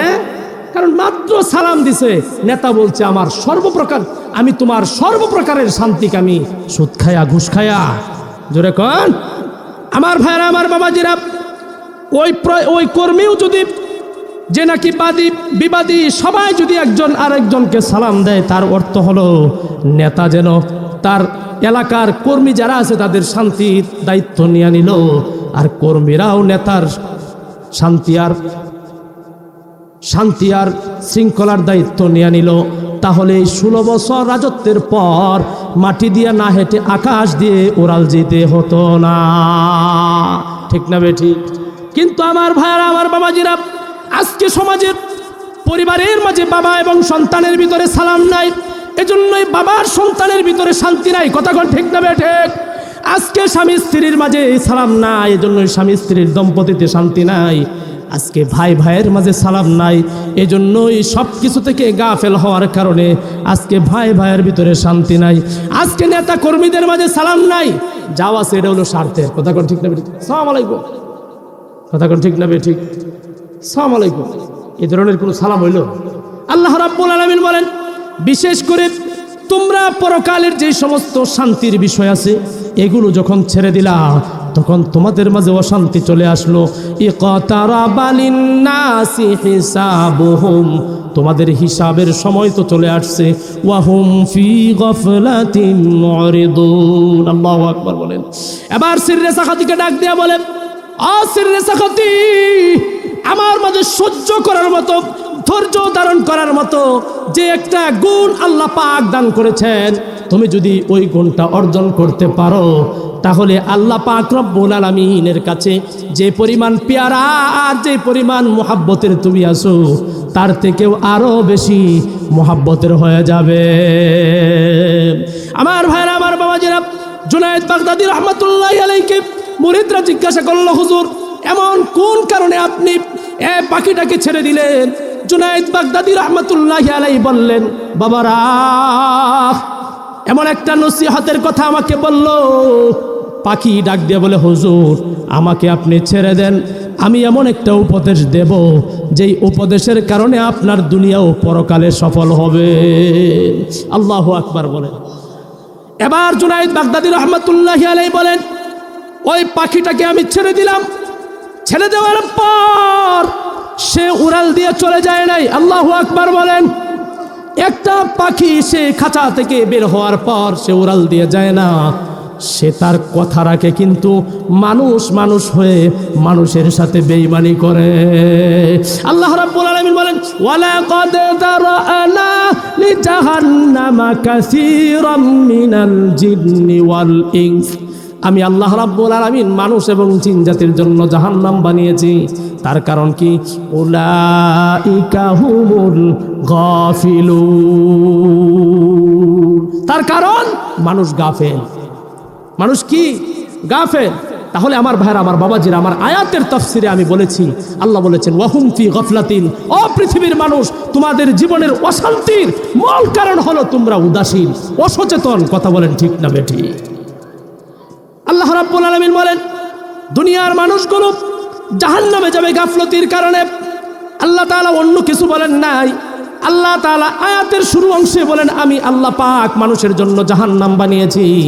এই জাহান্নামে যাওয়ার মেইন কারণ আল্লাহ পাক উল্লেখ করে আয়াতের শেষে বলেন উলাইকা হুমুল গাফিলুন। মানুষ জাহান্নামে যাবে একমাত্র গাফলতির কারণে, উদাসীনতার কারণে। কথা বলেন ঠিক না বেঠিক? আমার ভাইরা, আমার বাবাজিরা, এবার জুনায়েদ বাগদাদী রাহমাতুল্লাহি আলাইহি পাখিকে জিজ্ঞাসা করলেন, আ পাখি রে, এমন কি নসিহত তুমি আমাকে করবা যেই নসিহতের কারণে, যেই উপদেশের কারণে তুমি আমাকে দুনিয়াতে এবং পরকালে আরো বেশি সফল হতে তুমি সহযোগিতা করবা? আল্লাহু আকবার বলেন। এক চশমে জাদান গাফেল আজা শাহে নবাজি, এক চশমে জাদান গাফেল আজা শাহে নবাজি, शायद क्यों निगाह कुनद आगाह नबाशी, शायद क्यों निगाह कुनद आगाह नबाशी। এজন্য আল্লাহ রাব্বুল আলামিন বলেন ওয়ামাল্লাহু বিগাফিলিন আম্মা তা'মালুন।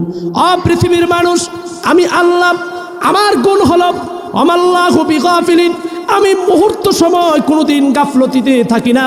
যদি আমি গাফলতিতে মুহূর্তের জন্য পড়ে যাই তাহলে তোমার পেশাব বন্ধ হয়ে যাবে। আমি যদি তোমাদের থেকে উদাসীন হয়ে যাই, খাবার বন্ধ হয়ে যাবে। আমি যদি উদাসীন হয়ে যাই, 1 মিনিটের জন্য উদাসীন হলে বহু মানুষ শ্বাস প্রশ্বাস বন্ধ হয়ে মারা যাবে। ঠিক না বেঠিক? পেশাব করতে বসছে, আল্লাহর হুকুমে অর্ধেক করলো, তারপর আল্লাহ গাফেল হয়ে গেলেন, আর অর্ধেক হবে? জোরে আওয়াজ দিয়ে বলেন, হবে? হবে না। এজন্য আল্লাহ রাব্বুল আলামিন বলেছেন ওয়াযকুর রাব্বাকা তাদাররুআন ওয়া খীফা ওয়াযকুর রাব্বাকা, তোমার রবকে তুমি স্মরণ করো, তাদাররুআন কান্নাকাটি করার মাধ্যমে, খীফাতান চুপে চুপে, দুনাল জাহরি বিল কাওলি এবং আস্তে আস্তে, সব সময় তুমি আল্লাহকে স্মরণ করো। ওয়ালা তাকুন মিনাল গাফিলিন, দেখো কোনো সময় তুমি গাফিল হয়ে যাও না, উদাসীন হয়ে যাও না। কারণ ফজরের আজান হচ্ছে মসজিদের মিনারে, তার অর্থ হলো মুয়াজ্জিন তোমাকে নামাজের জন্য ডাকছে না, মুয়াজ্জিন তোমাকে আল্লাহর দিকে ডাকছে। আসসালাতু খায়রুম মিনান নাওম, নামাজ ঘুম থেকে ভালো। কারণ এমন ঘুমাইবা গো বাবা, এমন ঘুমাইবা যেই ঘুমের পরে আর তুমি সজাগ হইবা না। বাবা, দুনিয়াতে যদি আল্লাহর জন্য তুমি মসজিদে উঠে চলে যাও, তুমি তো নামাজের জন্য গেলে না, গাফলতি ছেড়ে দিয়ে আল্লাহকে পাওয়ার জন্য তুমি কদম বাড়াইলা। রাসূল বলেন প্রতি কদম ফালাবে আল্লাহ একটি করে গুনাহ মাফ করবেন, প্রতিটা কদম উঠাবে আল্লাহ পাক একটি করে নেকি লিখে দিবেন। গাফলতি, উদাসীনতা, শীতের কনকনের উদাসীনতা, গাফলতি ছেড়ে দিয়ে, অলসতা ছেড়ে দিয়ে একজন মানুষ যখন নাকি ফজরের নামাজের জন্য যায়, আল্লাহ পাক রব্বুল আলামিন ফেরেশতাদের সাথে গর্ব করে গো, ফেরেশতারা তোরা না করছিলি মানুষ বানানোর জন্য, দেখ কম্বল ফালাইয়া দিচ্ছে, শীতের বস্ত্র সব কিছু ফালায়া ঠান্ডা পানি দিয়ে ওযু করে আমার কুদরতি পায়ে সেজদার জন্য বান্দা দৌড় দিছে। আল্লাহু আকবার বলেন। সে তো মসজিদের দিকে দৌড় দেয় না, আমি আল্লাহকে পাওয়ার জন্য দৌড় দিল। ফেরেশতারা সাক্ষী থাক, কিয়ামতের ময়দানে এই বান্দাকে আমি অপমানিত করব না। এভাবে যখন একজন মানুষ মসজিদে যায় আর মহিলারা নামাজের মুসল্লা বিছায় বসে, মসজিদে গিয়া নামাজ পড়ার কারণে আল্লাহর নবী ওয়াদা দেন, ও পৃথিবীর মানুষ, তুমি এভাবে কষ্ট সহ্য করে গাফলতি ছেড়ে দিয়ে 1 ওয়াক্ত নামাজ পড়বা, আল্লাহ 25 ওয়াক্ত নামাজের সব আমল নামায় লিখে দিবেন। কোন বর্ণনায় এসেছে 27 ওয়াক্ত পড়লাম, 1 ওয়াক্ত পাইলাম কত? 27 ওয়াক্ত। ও আমার বাবারা, हर गरी ने के तो तैयार है जो ना मांगे उसे वो बेजार है। আমাকে আপনাকে আল্লাহ পাক দেওয়ার জন্য সব সময় রেডি। এজন্য আল্লাহ বলেন, আমি আল্লাহ তোমাকে সব সময় দেওয়ার জন্য রেডি, কিন্তু আমি আল্লাহ তোমার দিকে যখনই তাকাই তখনই দেখি তুমি অন্য দিকে তাকায় রয়েছো। নামাজের জন্য আসার জন্য, নামাজের জন্য আজান হলো, নামাজে আসবা, তোমাকে দেখি তুমি এখনো দোকানে, এখনো সাংসারিক কাজে, এখনো গরুর গোসল করাইছো না, ঠিক না বে ঠিক? এখনো পর্যন্ত গরুর খাবার দাও নাই, ঠিক না বে ঠিক? এখনো পর্যন্ত তোমার ক্ষেত বাছা শেষ হয় নাই, বীজ দেওয়া শেষ হয় নাই। আমি আল্লাহ তোমাকে জান্নাতের দিকে ডাকাইলাম, কিন্তু তুমি তো এখনো দুনিয়া নিয়েই ব্যস্ত। ইকতারাবা লিন্নাসি হিসাবুহুম, জীবনের প্রতিটা সময়ের হিসাব দেওয়ার সময় তো তোমার এসে গেছে। ওয়াহুম ফি গাফলাতিন মুরিদুন, কিন্তু তোমাকে দেখি এখনো তুমি অন্যদিকে তাকায় আছো। আল্লাহ রাব্বুল আলামিন বলেন, ওয়ালা তাকুম মিনাল গাফিলিন। আল্লাহ রাব্বুল আলামিন বলেন, তুমি আমাকে স্মরণ করো, তুমি আমাকে ভাবো। এবার জুনায়েদ বাগদাদী রহমাতুল্লাহি আলাইহি ওই পাখিকে জিজ্ঞাসা করে, পাখি রে, এমন কি কথা যার কারণে আমার দুনিয়া এবং পরকালে আমি সফল হব? ওই পাখি ডাক দিয়া বলে, হুজুর আপনাকে একটা প্রশ্ন করি, প্রশ্নের উত্তর যদি আপনি দেন তাহলে আপনাকে আমি নসিহতটা করা সহজ হবে। এবার হুজুর বললেন, কি প্রশ্ন এমন যা করলে তুমি নসিহত করবা? এবার হুজুরকে প্রশ্ন করলো, হুজুর গো, আমরা তো পাখি, সবারই একটা জানের মায়া আছে না নাই? জুড়ে আওয়াজ দিয়ে বলেন, আছে না নাই? জানের মায়া আছে না নাই? মোহাব্বত, ভালোবাসা, বাঁচার জন্য সবাই বাঁচতে চায়, সবাই বাঁচতে চায়, কথা কোন ঠিক না বেটি? এবার ওই পাখি ডাক দিয়ে বলে, হুজুর আপনার খাঁচায় যে আমি দীর্ঘদিন বন্দী ছিলাম, ওই খাঁচার ভিতরে কিভাবে আসলাম, এই প্রশ্নের উত্তরটা যদি আপনি দেন তাহলে আমার নসিহত করা সহজ হবে। আল্লাহু আকবার বলেন। বুবা প্রাণী খাঁচায় বন্দী থাকে, এরা আমাদের কাছে আমানত, কথা কোন ঠিক না বেটি? আপনাদের হাঁস পালেন, এই মা বোনেরা, আপনাদের হাঁস মুরগি পালেন, একজন মহিলার কাছে হাঁস মুরগি অনেক দাম, আপনার 5,000 টাকা হারায় গেছে, এটার তত বেশি দুঃখ লাগবে না, তার একটা হাঁস একটা মুরগ খোয়ারে সন্ধ্যার সময় আইছে না, কথা ঠিক না বেঠি? হ্যাঁ অস্থির, আপনি কিন্তু আমার তো 5,000 টাকা চুরে নিয়েছে, আমার মুরগ হনাইছে না, ঠিক না বেঠি? কারণ এই মায়া মোহাব্বত আল্লাহ পাক মহিলাদের দিলের ভিতরে গেঁথে দিয়েছেন। আল্লাহু আকবার বলেন। আপনি গরু পালেন, গরু বুবা প্রাণী, সেও আপনার জান্নাতে যাওয়ার জন্য আল্লাহর একটা নিয়ামত, কথা কোন ঠিক না বেঠি? একজন মানুষ পারে গরু লালন পালন করে, গরুর যে হক আছে এটাকে সঠিকভাবে পালন করলে বুবা প্রাণীর দোয়া পায় জান্নাতে যাইব। সুবহানাল্লাহ বলে। হাঁস মুরগি পাললাম, এটাকে যদি সঠিকভাবে আমি লালন করি, সঠিকভাবে খাবার দাবার দেই, তার সব সময় তার শীত ঠান্ডা অসুস্থতা সবকিছু খেয়াল করে আমি লালন পালন করি, হতে পারে এই বুবা প্রাণী আমার জন্য দোয়া করবে, আমার জন্য জান্নাত মিলবে। আল্লাহু আকবার। বুখারী শরীফের রিওয়ায়াত, এক বেশ্যা মহিলা তামাম জীবন বেশ্যাগিরি করে কাটিয়েছে। নবীজি সাল্লাল্লাহু আলাইহি ওয়াসাল্লাম বলেন, ওই বেশ্যা মহিলা, সে বেশ্যাগিরি করে খারাপ কাজ করে রাস্তা দিয়ে আসছে, একটা কূপের কাছে এসে দেখে একটা কুকুর হাঁফাইতেছে। কি করতেছে? একটা কুকুর হাঁফাইতেছে পানি পান করার জন্য, কিন্তু এমন কোনো মানুষ নাই যে তাকে পানি পান করাবে। কিন্তু ওই মহিলাটা বুঝতে পেরেছে এই কুকুরটা পানি পান করবে, সে পায়ের মোজা খুলে, গায়ের ওড়না গলা থেকে খুলে মোজার মাঝে বাঁধলো, বেঁধে কূপের মাঝে মোজা ফেলে সে পানি উত্তোলন করে কুকুরের মুখে দেয়। কুকুর দোয়া করে, রব্বুল আলামিন, যেই বান্দি আমাকে পানি পান করায় পিপাসা নিবারণ করাইলো, পিপাসার আগুন যে ঠান্ডা করে দিল, জাহান্নামের আগুন তার জন্য আপনি হারাম করে দেন। আল্লাহু আকবার বলেন। আমার ভাইরা, আমার বাবাজিরা, এই বুবা প্রাণী একটা কুকুর, সর্বনিকৃষ্ট প্রাণী হলো কুকুর, শুকর। এই নিকৃষ্ট একটা প্রাণী, সে দোয়া করলো রব্বুল আলামিন জাহান্নামের আগুন তার উপর হারাম করে দেন। আল্লাহ রাব্বুল আলামিন ওই কুকুরের দোয়া কবুল করেছেন। রাসূল বলেন, ওই মেয়েটাকে আল্লাহ পাক জান্নাতের ফয়সালা করে দিয়েছেন। এজন্য আমার ভাইরা, আমার বাবাজিরা, আরেকটা কথা প্রাসঙ্গিক বলে যায়, যারা আমরা গরু লালন পালন করি, যারা আমরা হাঁস মুরগি লালন পালন করি, যারা পাখি আমরা লালন পালন করি, তারাও কিন্তু আমাদের কাছে আমানত। এরা বোবা প্রাণী কিন্তু বলতে পারে না, আমার কাছে কিন্তু বলে কার কাছে? জোরে আওয়াজ দিয়ে বলেন, কার কাছে? আল্লাহু আকবার বলেন। আশরাফ আলী থানভী রহমতুল্লাহ আলাইহি, শাহ হাকিমুল উম্মত মুজাদ্দিদে মিল্লাত শাহ আশরাফ আলী থানভী রহমতুল্লাহ আলাইহির স্ত্রী 2 জন ছিলেন, কিন্তু ওনার কোনো সন্তান ছিল না। ওনার কোনো সন্তান ছিল না। ছোট স্ত্রী বাবার বাড়ি যাবে, বাবার বাড়ি যাওয়ার সময় বলতেছে, হুজুর আপনি তো আপনার খানকা নিয়ে পড়ে থাকেন, সারা দেশের মানুষ আপনার কাছে আসে, তাদের সমস্যাগুলো। আশরাফ আলী থানভী রহমতুল্লাহ এমন একজন বুজুর্গ ছিলেন, যে কোনো প্রশ্ন যখনই যে করত, আল্লাহর পক্ষ থেকে ওটার উত্তরের ফয়সালা ইলহাম আকারে ওনার কাছে চলে আসতো। আল্লাহু আকবার বলে। এমন একজন বুজুর্গ ছিলেন হাকিমুল উম্মত মুজাদ্দিদে মিল্লাত শাহ আশরাফ আলী থানভী রহমতুল্লাহ আলাইহি। বললেন, হুজুর আপনি তো সবার কাছে বড় হুজুর, আমি আজকে বাবার বাড়ি যাব, আমার কয়েকটা মুরগি আছে, হাঁস আছে, এটা আমরা লালন পালন করি বাড়িতে। হ্যাঁ ঠিকই তো আছে, মুরগির ডিমও তো খাওয়াও। আচ্ছা আজকে একটা দায়িত্ব দেওয়া যায়, কালকে চলে আসব, বাবার বাড়িতে যাইতেছি, একদিনের জন্য এই দায়িত্বটা পালন করবেন। সেটা হলো এই সন্ধ্যা সময় যখন মুরগি হাঁস এগুলো খোয়ারে উঠে, এগুলো কিন্তু এমনিতেই উঠে, কথা কোন ঠিক না বেঠিক? খারাপ লাগতেছে আপনাদের?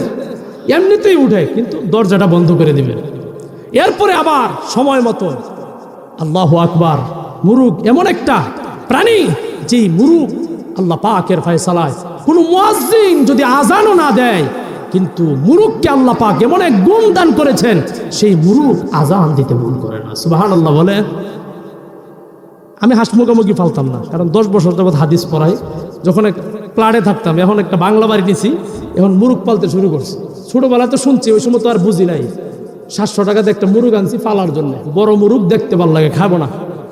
আল্লাহু আকবার, তাহাজ্জুদের সময় উঠছি, আল্লাহু আকবার, নামাজ শেষ হওয়ার পর ঠিক একবারে 4:19 বাজছে, 4:19 বাজছে, সাথে সাথে ওই মুরগ সুবহান কুদ্দুসুন রব্বুনা ওয়া রাব্বুল মালাইকাতি ওয়ার রূহ বলে আজান দিল। আল্লাহু আকবার বলেন, আল্লাহু আকবার। দেখবেন মুরগ যখন বাগ দেয়, এটাই হলো সুবহে সাদেকের সময়, ফজরের টাইম শেষ। ফজরের সুবহে সাদেক উদিত হলো, ফজরের টাইম শুরু হইলো, তাহাজ্জুদের টাইম শেষ। আল্লাহু আকবার বলে। সে কিন্তু গাফেল না, সে কি না? সে গাফেল না। আমি আপনি ঘুমায় আছি, যে মুরুগে বাগ দিতেছে, মুরগ ডাক দিয়া বলে, ও আমার মালিক, আজানের সময় হয়েছে, নামাজের সময় হয়েছে, আমাদের ঘুম ভেঙেছে নামাজ পড়ার জন্য না, আপনাকে সজাগ করার জন্য। ও আমি মুরগের মালিকই, ও আমার মুরগের মালিকের বউ, আমাকে যা লালন পালন করো, আমাকে লালন পালন করো, মনের সুখ পালন করো, পরকালকে গুছাও, আমাকে তুমি লালন পালন করো, আমি মুরগির সাথে থেকে তোমাদেরকে ডিম খাওয়াবো। শুধু এই জন্যই আল্লাহ পাঠায় না, যেন পরকালে জান্নাতের ডিম খাইতে পারো, জান্নাতের সুখে থাকতে পারো, এজন্য আমি তোমাদেরকে ডাক দেই। আল্লাহু আকবার বলেন। আমার ভাইরা, আমার বাবাজিরা, এবার মুরগের খড় বন্ধ করে দিল আশরাফ আলী থানভী রাহমাতুল্লাহি আলাইহি।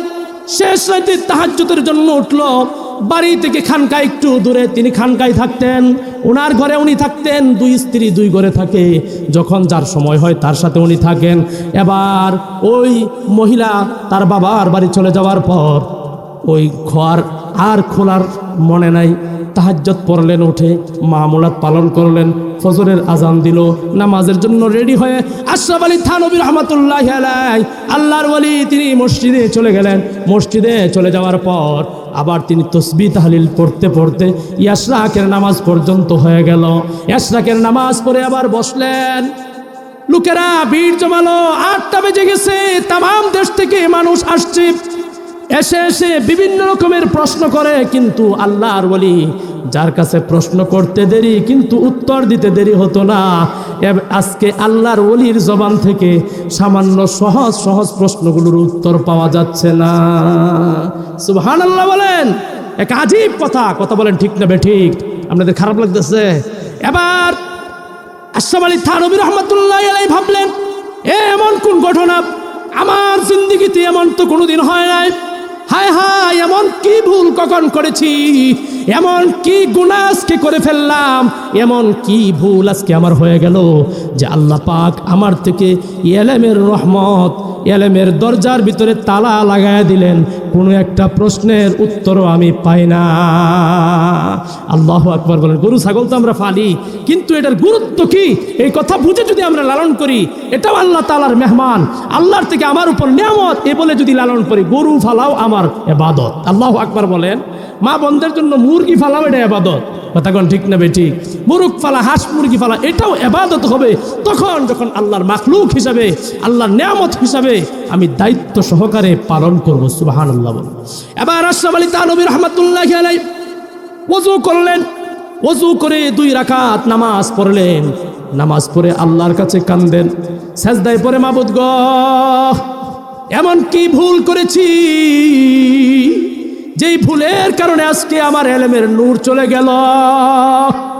কাঁদতেছেন কাঁদতেছেন, হঠাৎ করে গাইবি আওয়াজ আসলো, আশরাফ আলী রে, বুজুর্গি শুধু মানুষের মাঝেই না, বুজুর্গি পশু পাখিদেরকে নিয়াও। আল্লাহু আকবার। আর বাবা, তুমি নামাজ টাইম মতো পড়বা, গরুকে টাইম মতো খাবার দিতে হবে, নামাজও টাইম মতো পড়তে হবে, হাঁস মুরগিও সঠিকভাবে লালন করতে হবে। গরু গরু কইরা যদি নামাজ ছাইরা দাও, জান্নাতে যাইবা না। নামাজ কইরা যদি তোমার গরু ছাগলও ছাইরা দাও, জান্নাতে যাওয়ার বাও। তাহলে যে আওয়াজ শুরুতে করছিলাম, গরু ছাগল সব যাইতো গোল্লায়। কথা কোন ঠিক না বেঠিক? খারাপ লাগতেছে আপনাদের? আরো কতক্ষণ বলবো? আমার ভাইরা, আমার বাবাজিরা, এবার আশরাফ আলী থানভী রাহমাতুল্লাহি আলাইহির কাছে ইলহাম আসলো, শুধুমাত্র মানুষের বুজুর্গ হলে হবে না, তুমি তোমার অধীনে যে সমস্ত বুবা প্রাণীগুলো আছে, যাদেরকে আমি তোমাদের সাথে কথা বলার বাক শক্তি দেই নাই, ওই সমস্ত বুবা প্রাণীগুলো 8টা বেজে গেছে, এখনো পর্যন্ত তালাবদ্ধ। আমি আল্লাহর কাছে, তুমি আশরাফ আলীর বিরুদ্ধে অভিযোগ দিয়েছে, আমি আল্লাহ সেই অভিযোগের মামলার আসামি তোমাকে বানাইছি। আল্লাহু আকবার, আল্লাহু আকবার বলেন। আমার ভাইরা, আমার বাবাজিরা, এই ইলহাম যখন আসলো, আসার পর আশরাফ আলী থানভী রাহমাতুল্লাহি আলাইহি সাথে সাথে তিনি দৌড় দিয়ে বাড়িতে চলে গেলেন। বাড়িতে চলে গিয়ে দেখেন এখনো পর্যন্ত মুরগির খড় বন্ধ, হাঁসের খড় বন্ধ। এভাবে সবগুলো খড় খুলে দিয়ে খাবার দাবারের ব্যবস্থা করে আবার তিনি হাত মুখ ধুয়ে এসে খানকায় আসনে বসলেন। এবার প্রশ্ন করতেছে, যে যত বেশি জটিল প্রশ্ন করুক না কেন, আবার আল্লাহ ইলমের দরজা খুলে দিয়েছেন। আল্লাহু আকবার। আমার ভাইরা, আমার বাবাজিরা, আল্লাহ রাব্বুল আলামিন বলেন, ইকতারাবা লিন-নাসি হিসাবুহুম ওয়া হুম ফি গাফলাতিন মুরিদুন। এজন্য আমার ভাইরা, আমার বাবাজিরা, মাল সম্পদ আমার কবর পর্যন্ত যাবে না, মাল সম্পদ আমার মৃত্যু পর্যন্ত আমার সাথী হয়ে থাকবে। আর আত্মীয় স্বজন আমার কবরে যাবে না, আমার কবর পর্যন্ত যাবে, কিন্তু আমল, নামাজ, রোজা, হজ, যাকাত, মানুষের সাথে সুন্দর ব্যবহার, এটা আমার কবরেও আছে, হাসরেও আছে, ফুলসিরাতেও আছে, জান্নাতেও আছে। কথা কোন ঠিক না বেঠিক? আমার ভাইরা, আমার বাবাজিরা, রাসূলুল্লাহ সাল্লাল্লাহু আলাইহি ওয়াসাল্লামকে সাহাবীরা প্রশ্ন করলো, ইয়া রাসূলুল্লাহ, ইয়া হাবিবাল্লাহ, আইয়ুন নাসি খায়রুন, মানুষের মাঝে শ্রেষ্ঠতম মানুষকে, আসমানের নিচে জমিনের উপরে কোন লোকটাকে আমরা শ্রেষ্ঠ বলে দাবি করতে পারি, কোন লোকটাকে ভালো বলে দাবি করি, ওয়া আইয়ুন নাসি শাররুন, আর কোন লোকটাকে আমরা সবচেয়ে নিকৃষ্ট আর মন্দ বলে দাবি করতে পারি? নবীজি সাল্লাল্লাহু আলাইহি ওয়াসাল্লাম বললেন, এটা তো কঠিন প্রশ্ন, কিন্তু আমি নবী হওয়ার কারণে আমার কাছে কোনো কঠিন নাই, আমার কাছে উত্তর সহজ। রাসূল বললেন, মান তালা উমরুহু ওয়া হাসুনা আমালুহু, যেই লোকটা আল্লাহ রাব্বুল আলামিনের পক্ষ থেকে এমন হায়াত পেয়েছে যার কারণে তার চুল পেকে গেছে, এমন হায়াত পেয়েছে যার কারণে তার দাড়ি পেকে গেছে, যেমন হায়াত পেয়েছে, যে মুরব্বী হওয়ার তৌফিক পেয়েছে, ওই লোকটা এবং সাথে সাথে জীবনের সবটুকু সময় তার সুন্দর সুন্দর আল্লাহর ইবাদত করে কাটিয়েছে। আল্লাহু আকবার বলে। তার কারণ হলো একজন ইবাদত গুজার, পাকা দাড়িওয়ালা মুরব্বী মানুষ আল্লাহ রাব্বুল আলামিনের কাছে এত দাম। ইন্নাল্লাহা লা ইস্তাহি বিশাইবাতিল মুমিন, পাকা দাড়িওয়ালা আল্লাহর কাছে নিজের জন্য, নিজের পরিবারের জন্য, সমাজের জন্য দোয়া করতে দেরি, আল্লাহ পাক কবুল করতে দেরি হয় না। আজকের সমাজের যুবকেরা সেই মুরব্বীদেরকে অসম্মানী করে, মুরব্বীদেরকে শ্রদ্ধা করে না, এই জন্য এরা বালা বোফানা। কথা ঠিক না বেঠিক? সমাজের যুবকেরা, যেই সমাজের যুবকেরা তাদের মুরব্বীদেরকে সম্মান করবে, রসুল বলেন তাদের বৃদ্ধ হওয়ার সময়ও আল্লাহ পাক ওই সমাজের যে সমস্ত যুবক থাকবে তাদের দিলের ভিতরে তাদের প্রতি মোহাব্বত ঢেলে দিবে। আল্লাহু আকবার বলেন। এজন্য যুবক, তুমি যদি বুড়া বয়সে যদি এই কথা না শুনবার চাও যে বুড়া তাহনের 50,000 টাকা ঋণ তাহন বলা, কথা ঠিক না বেঠিক? বাড়ি তো কো বাবা যাও সেলা মসজিদে আজান দিয়েছে, কথা কোন ঠিক না বেঠিক? নাতি কো দাদা জান গেছে মোবাইল টিপব, কথা কোন ঠিক না বেঠিক? কারণ দাদা যদি থাকে মোবাইল টিপতা, কথা কোন। এজন্যই দেখবেন বাড়ি থেকে শুধু তাকদা, কারণ বুড়ার ক্যাটকাটারে ভালো লাগে না। যুবকেরা, সমাজের মানুষেরা, যেই সমাজে যত বেশি মুরব্বী আছে ওই সমাজে আল্লাহর পক্ষ থেকে তত বেশি রহমত আছে। যেই সমাজে মুরব্বী নাই ওই সমাজে আল্লাহর পক্ষ থেকে তেমন বেশি রহমত নাই। যে পরিবারের মুরব্বী বেঁচে আছে ওই মুরব্বী যতই ভুল করুক আর যত কিছুই করুক, ওই মুরব্বীর পুতের বউ সহ পুত যারা আছে সবাই মিলে যদি মুরব্বীকে শ্রদ্ধা করে, আল্লাহ পাক রব্বুল আলামিন শ্রদ্ধাভাজন মুরব্বীর কারণে পরিবারের সকল সদস্যকে শ্রদ্ধাভাজন বানায় দিবেন। রাসূলুল্লাহ সাল্লাল্লাহু আলাইহি ওয়াসাল্লাম বলেন, সমাজের মাঝে আসমানের নিচে জমিনের উপরে ওই লোকটাই হলো সবচেয়ে ভালো, যার হায়াত লম্বা হায়াত পেয়েছে এবং হায়াতটা সে ভালো ভালো কাজ করে কাটিয়েছে। আল্লাহু আকবার বলেন। এবার সাহাবীরা জিজ্ঞাসা করলেন, ইয়া রাসূলুল্লাহ, ইয়া হাবিবাল্লাহ, তবে আইয়ুন নাসি শাররুন, কোন লোকটা সবচেয়ে নিকৃষ্ট?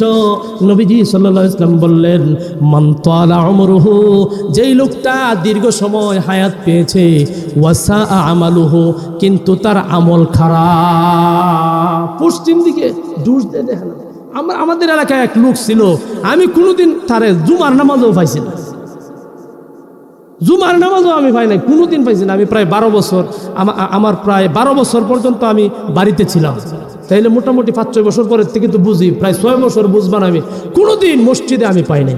আমরা আমির সাহেব বাড়ি, আমাদের বাড়িতেই মসজিদ। সবসময় আল্লাহ পাক রব্বুল আলামিন ছোট থেকেই 5 ওয়াক্ত নামাজ জামাতের সাথে পড়ার তৌফিক দিয়েছেন, আমি অদমকে, কিন্তু কোনোদিন এই লোকটাকে দেখি নাই। কিন্তু মুখ খুলে একদিন জিজ্ঞাসা করছিলাম, আমার মেশকাতের বছর মোটামুটি বড় হয়েছি, লোকটাও এমন, তার দাড়ি চুলগুলো কাঁচা ছিল, আস্তে আস্তে পাইকা গেছে, বুড়া হয়ে যাইতেছে, মারা যাবে। আমাদের দায়িত্ববোধ আমি বুঝেছি, আমার তাকে জিজ্ঞাসা করতে হবে। আমি জিজ্ঞাসা করছি, চাচা আপনি নামাজে যান না যে? কবেটা কথা কইস না, এই দিনের ফুলাফান ছোট মহে বড় গপ পরস, আল্লাহ আমার 2 টাকার সুদ থেকে যতদিন পর্যন্ত না বাঁচাইব আমি পশ্চিম দিকে ডুস দেব দেখতাম না। কি বলছে? 2 টাকার সুদ থেকে আল্লাহ যতদিন আমার রক্ষা না করব ততদিন পর্যন্ত আমি পশ্চিম দিকে ডুস দিয়ে দেখতাম না। আল্লাহ লাগে খুব রাগ করছে। কত বর্বর, কথা কোন ঠিক না বেঠিক? কত বর্বর, কতটা হায়াত পাইল কিন্তু পুরাটা হায়াত বেকার কাটায় দিল উদাসীন আর গাফলতিতে। এই যে পয়সা থাকে বসে থাকতে ভালো লাগে না, দেখি যে এই দোকানেও বসে থাকতে ভালো লাগে না, আবার আরেক দোকানে গেছে। এভাবে কতদিন গাজীপুর চৌরাস্তা ছিল, হঠাৎ করে শুনি মৃত্যুর খবর আসছে, তার জানাজা।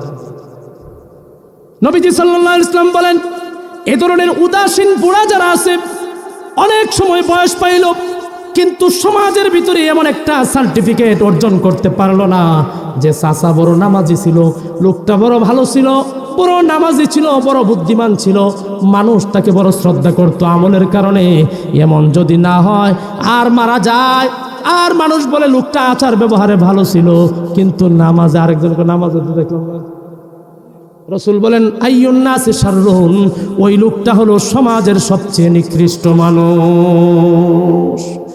আমার ভাইরা, আমার বাবাজিরা, এজন্য রাসূলুল্লাহ বলেন তাফাররাগ লিইবাদাতি, ও পৃথিবীর উম্মতেরা শোনো, আমার তোমার আল্লাহ ডেকে তোমাকে একটা কথা বলেন, তোমরা গাফলতির মধ্যে থাকিও না, তোমার সময়টা অবসর হলে তুমি ইবাদতে কাটায়া দাও। আল্লাহ রাব্বুল আলামিন বলেন তাফাররাগ লিইবাদাতি, তুমি যদি ইবাদতে আমার জন্য তোমার সময় কাটাইতে পারো গো, আমি আল্লাহ তোমাকে দুনিয়াতে এবং পরকালে দুটি পুরস্কার দিব। আল্লাহু আকবার বলেন। তাফাররাগ লিইবাদাতি, আমার ইবাদতের জন্য নিজের দুনিয়ার কাজের মাঝখান দিয়ে একটু একটু সময় ফাঁক করো। 3 দিনের তবলিগের সময় আসলে তবলিগে যাও, আলেম ওলামাদের সাথে একটু পরামর্শ করে চলো, আলেমদের মাথা হাতে থাকো, এভাবে নিজের জীবনটাকে জিকির আজকার দুরুদ ইস্তেগফারে কাটায়া দাও। তাহাজ্জুদ তুমি 5 ওয়াক্ত নামাজ ধরছো, এখন আওয়াবিন ধরো, আওয়াবিন ওয়ালা হইছো, ইশরাক ধরো, আওয়াবিন ইশরাক পড়ো, 6 তাসবিহ ধরো, 6 তাসবিহ ধরছো, 12 তাসবিহ পড়ো, 12 তাসবিহ ধরছো, তোমার এভাবে জিকির আজকারের মামুলাত বানাও। আস্তে আস্তে আল্লাহ পাক রব্বুল আলামিন বলেন আমি তোমাকে 2টি পুরস্কার দিব। 1 নাম্বার পুরস্কার আমলা উসাদরাকা গিনান, আল্লাহ পাক হাদিসে কুদসিতে বলেন আমি তোমার দিলটাকে আমার পক্ষ থেকে শান্তি দ্বারা ভরে দেব। আমি আল্লাহ রাব্বুল আলামিন অলসতা ছেড়ে দাও, উদাসীনতা ছেড়ে দাও, আমি আল্লাহর ইবাদতে লেগে যাও, আমি আল্লাহ তোমার দিলটার মাঝে বিন্দু পরিমাণ কোনো জায়গা খালি রাখবো না, আমি আল্লাহ তোমার দিলের মাঝে শান্তি দিয়া দিব। 2 নাম্বার হলো আসুদ্দা ফাকরাকা, আমি আল্লাহ রাব্বুল আলামিন তোমার যত দারিদ্রতার অভাব অনটন আছে আমি আল্লাহ নিজ জিম্মাদারিতে সেই দারিদ্রতা মোচন করে দেব। আল্লাহু আকবার বলেন।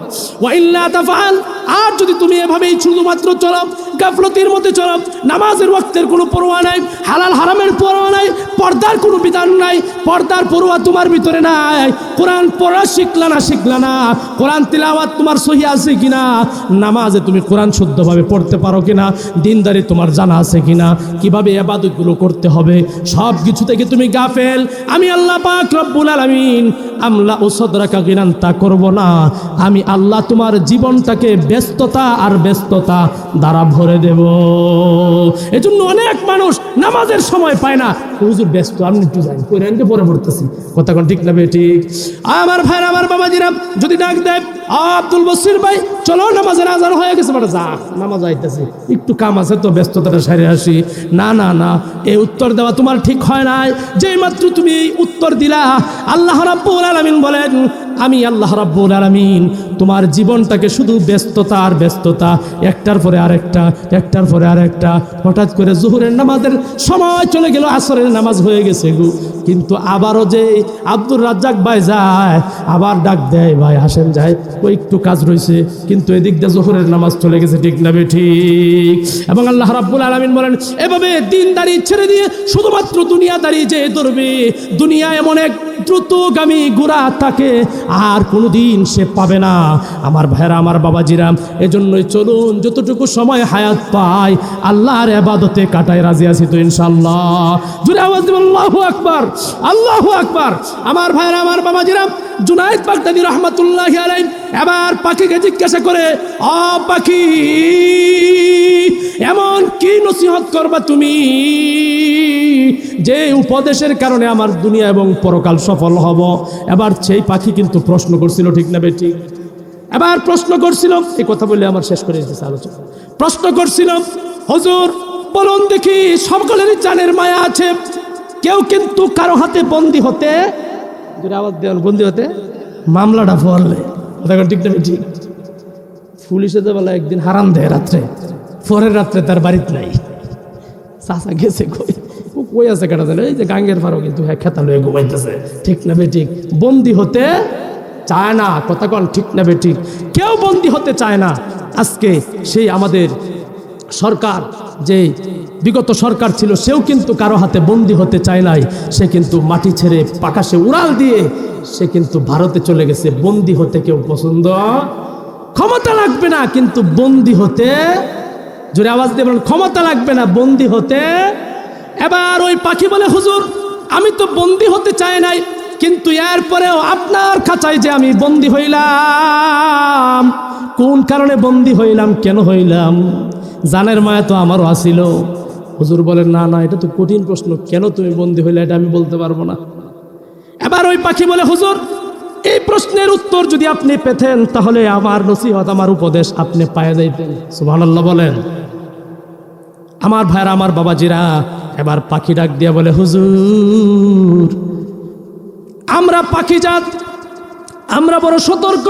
গাছের উপর যখন থাকি অথবা মাটিতে থাকি সব সময় আল্লাহর জিকির করি। আল্লাহু আকবার বলেন। পৃথিবীতে যত মাখলুক আছে গাছের পাতা পর্যন্ত সব সময় আল্লাহর নামের জিকির করে। যখনই যে জিকির থেকে গাফেল হয়ে যায় সেই বিপদে পড়ে যায়। একটা মাছ যখন জিকির থেকে গাফেল হয়ে যায় কারেন্ট জালে বাইজা যায়। কথা কোন ঠিক না ঠিক? একটা মাছ যখন সে গাফেল হয়ে যায় সে শিব জালে উঠে যায়। ঠিক না ঠিক? গাফেল সচেতন থাকলে তো সে কারেন্ট জালে বাজতো না, বসিতেও ধরতো না। কথা কোন ঠিক না ঠিক? এবার ওই পাখি ডাক দিয়ে বলে, হুজুর আমি গাছের উপরে ছিলাম, মুহূর্ত সময়ের জন্য আমি গাফেল আর উদাসীন হয়ে গেলাম, অসচেতন হয়ে গেলাম।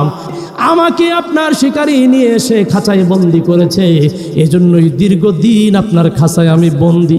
মনে বড় কষ্ট। কিন্তু হুজুর একটা জিনিস চিন্তা করলাম, এই যে মানুষ আপনার দরবারে আসে এই মানুষগুলো কত নামাজ কাজা করে, সারা দিনের ভিতরে কত সময় আল্লাহকে ভুলে যায়, আল্লাহর উদাসীনতার মাঝে সময় কেটে যায়, কত গাফলতির মাঝে থাকে। হুজুর মুহূর্ত সময় যদি আমি গাফলতি থাকার কারণে এতদিন পর্যন্ত আপনার খাঁচায় বন্দি থাকতে হলো, হুজুর গো না জানি মানুষের যে অবস্থা, সময় অসময়ে যে গাফলতি, নামাজের খবর নাই, দিনদারির খবর নাই, হালাল হারামের খবর নাই, যেদিক দিয়ে আসে সেদিক দিয়ে নেয়, না জানি তার কারণে একজন মানুষ আল্লাহর জাহান্নাম নামক খাঁচায় কতদিন জানি বন্দি থাকে। আল্লাহু আকবার বলেন, আল্লাহু আকবার। ইকতারাবা লিন্নাসি হিসাবুহুম ওয়া হুম ফি গাফলাতিন মুরিদুন। হিসাবের সময় কিন্তু আমার আপনার এসে গেছে। জীবনের প্রতিটা সময়ের হিসাব দিতে হবে। এই আয়াতের তাফসিরের মাধ্যমে সর্বশেষ এই কথাটাই বুঝাইতে চাই, প্রতিটা কদম সামনে বাড়াবো এই কথা চিন্তা করবো, এই কদমের হিসাব দরবারে এলাহিতে আমাকে দিতে হবে। প্রতিটা শ্বাস প্রশ্বাস নিব ছাড়বো, কিন্তু তখনও চিন্তা করব এই শ্বাস প্রশ্বাসের হিসাব, সময় হিসাব দেওয়ার সময় সামনে আসছে, দরবারে এলাহিতে আমাকে দিতে হবে। খোদার জাতের কসম, এভাবে যদি আমার কদম বাড়াই, এভাবে যদি আমার শ্বাস প্রশ্বাস নেই, আমি মরতে দেরি, আমার জন্য জান্নাতের ব্যবস্থাপনা হইতে দেরি হবে না। সুবহানাল্লাহ। এই কথা বলেই আমার সংক্ষিপ্ত আলোচনা এখানে শেষ করলাম। আমার ভাষায় বুঝাতে, উদাহরণে যদি কোন ভুল ত্রুটি হয়ে থাকে আল্লাহর কাছে ক্ষমা চাই। আপনাদেরকে বুঝাইতে গিয়ে যদি আপনাদের কোনো অসম্মানী হয়ে থাকে আমি আপনাদের কাছে ক্ষমা চাই। আল্লাহ পাক আমাদের সকলকেই মাফ করেন, কবুল করেন। আজকের প্রথম অধিবেশনকে এই এলাকা যত কবরবাসী আছে সকলের নাজাতের জরিয়া হিসেবে কবুল করেন, সকলে বলে আমিন। যারা কর্তৃপক্ষ আছেন, কষ্ট করে আপনারা এই মাহফিল সাজিয়েছেন, আপনারা যারা সহযোগিতা করেছেন, সকলের কষ্ট এবং শ্রম ঘাম এবং মা বোনদের যে সমস্ত সহযোগিতা রয়েছে তাদের উপস্থিতি সহ সব কিছুকে আমাদের নাজাতের জরিয়া হিসেবে কবুল করেন, সকলে বলে আমিন। ওয়া আখিরু দাওয়ানা আনিল হামদুলিল্লাহি রাব্বিল আলামিন।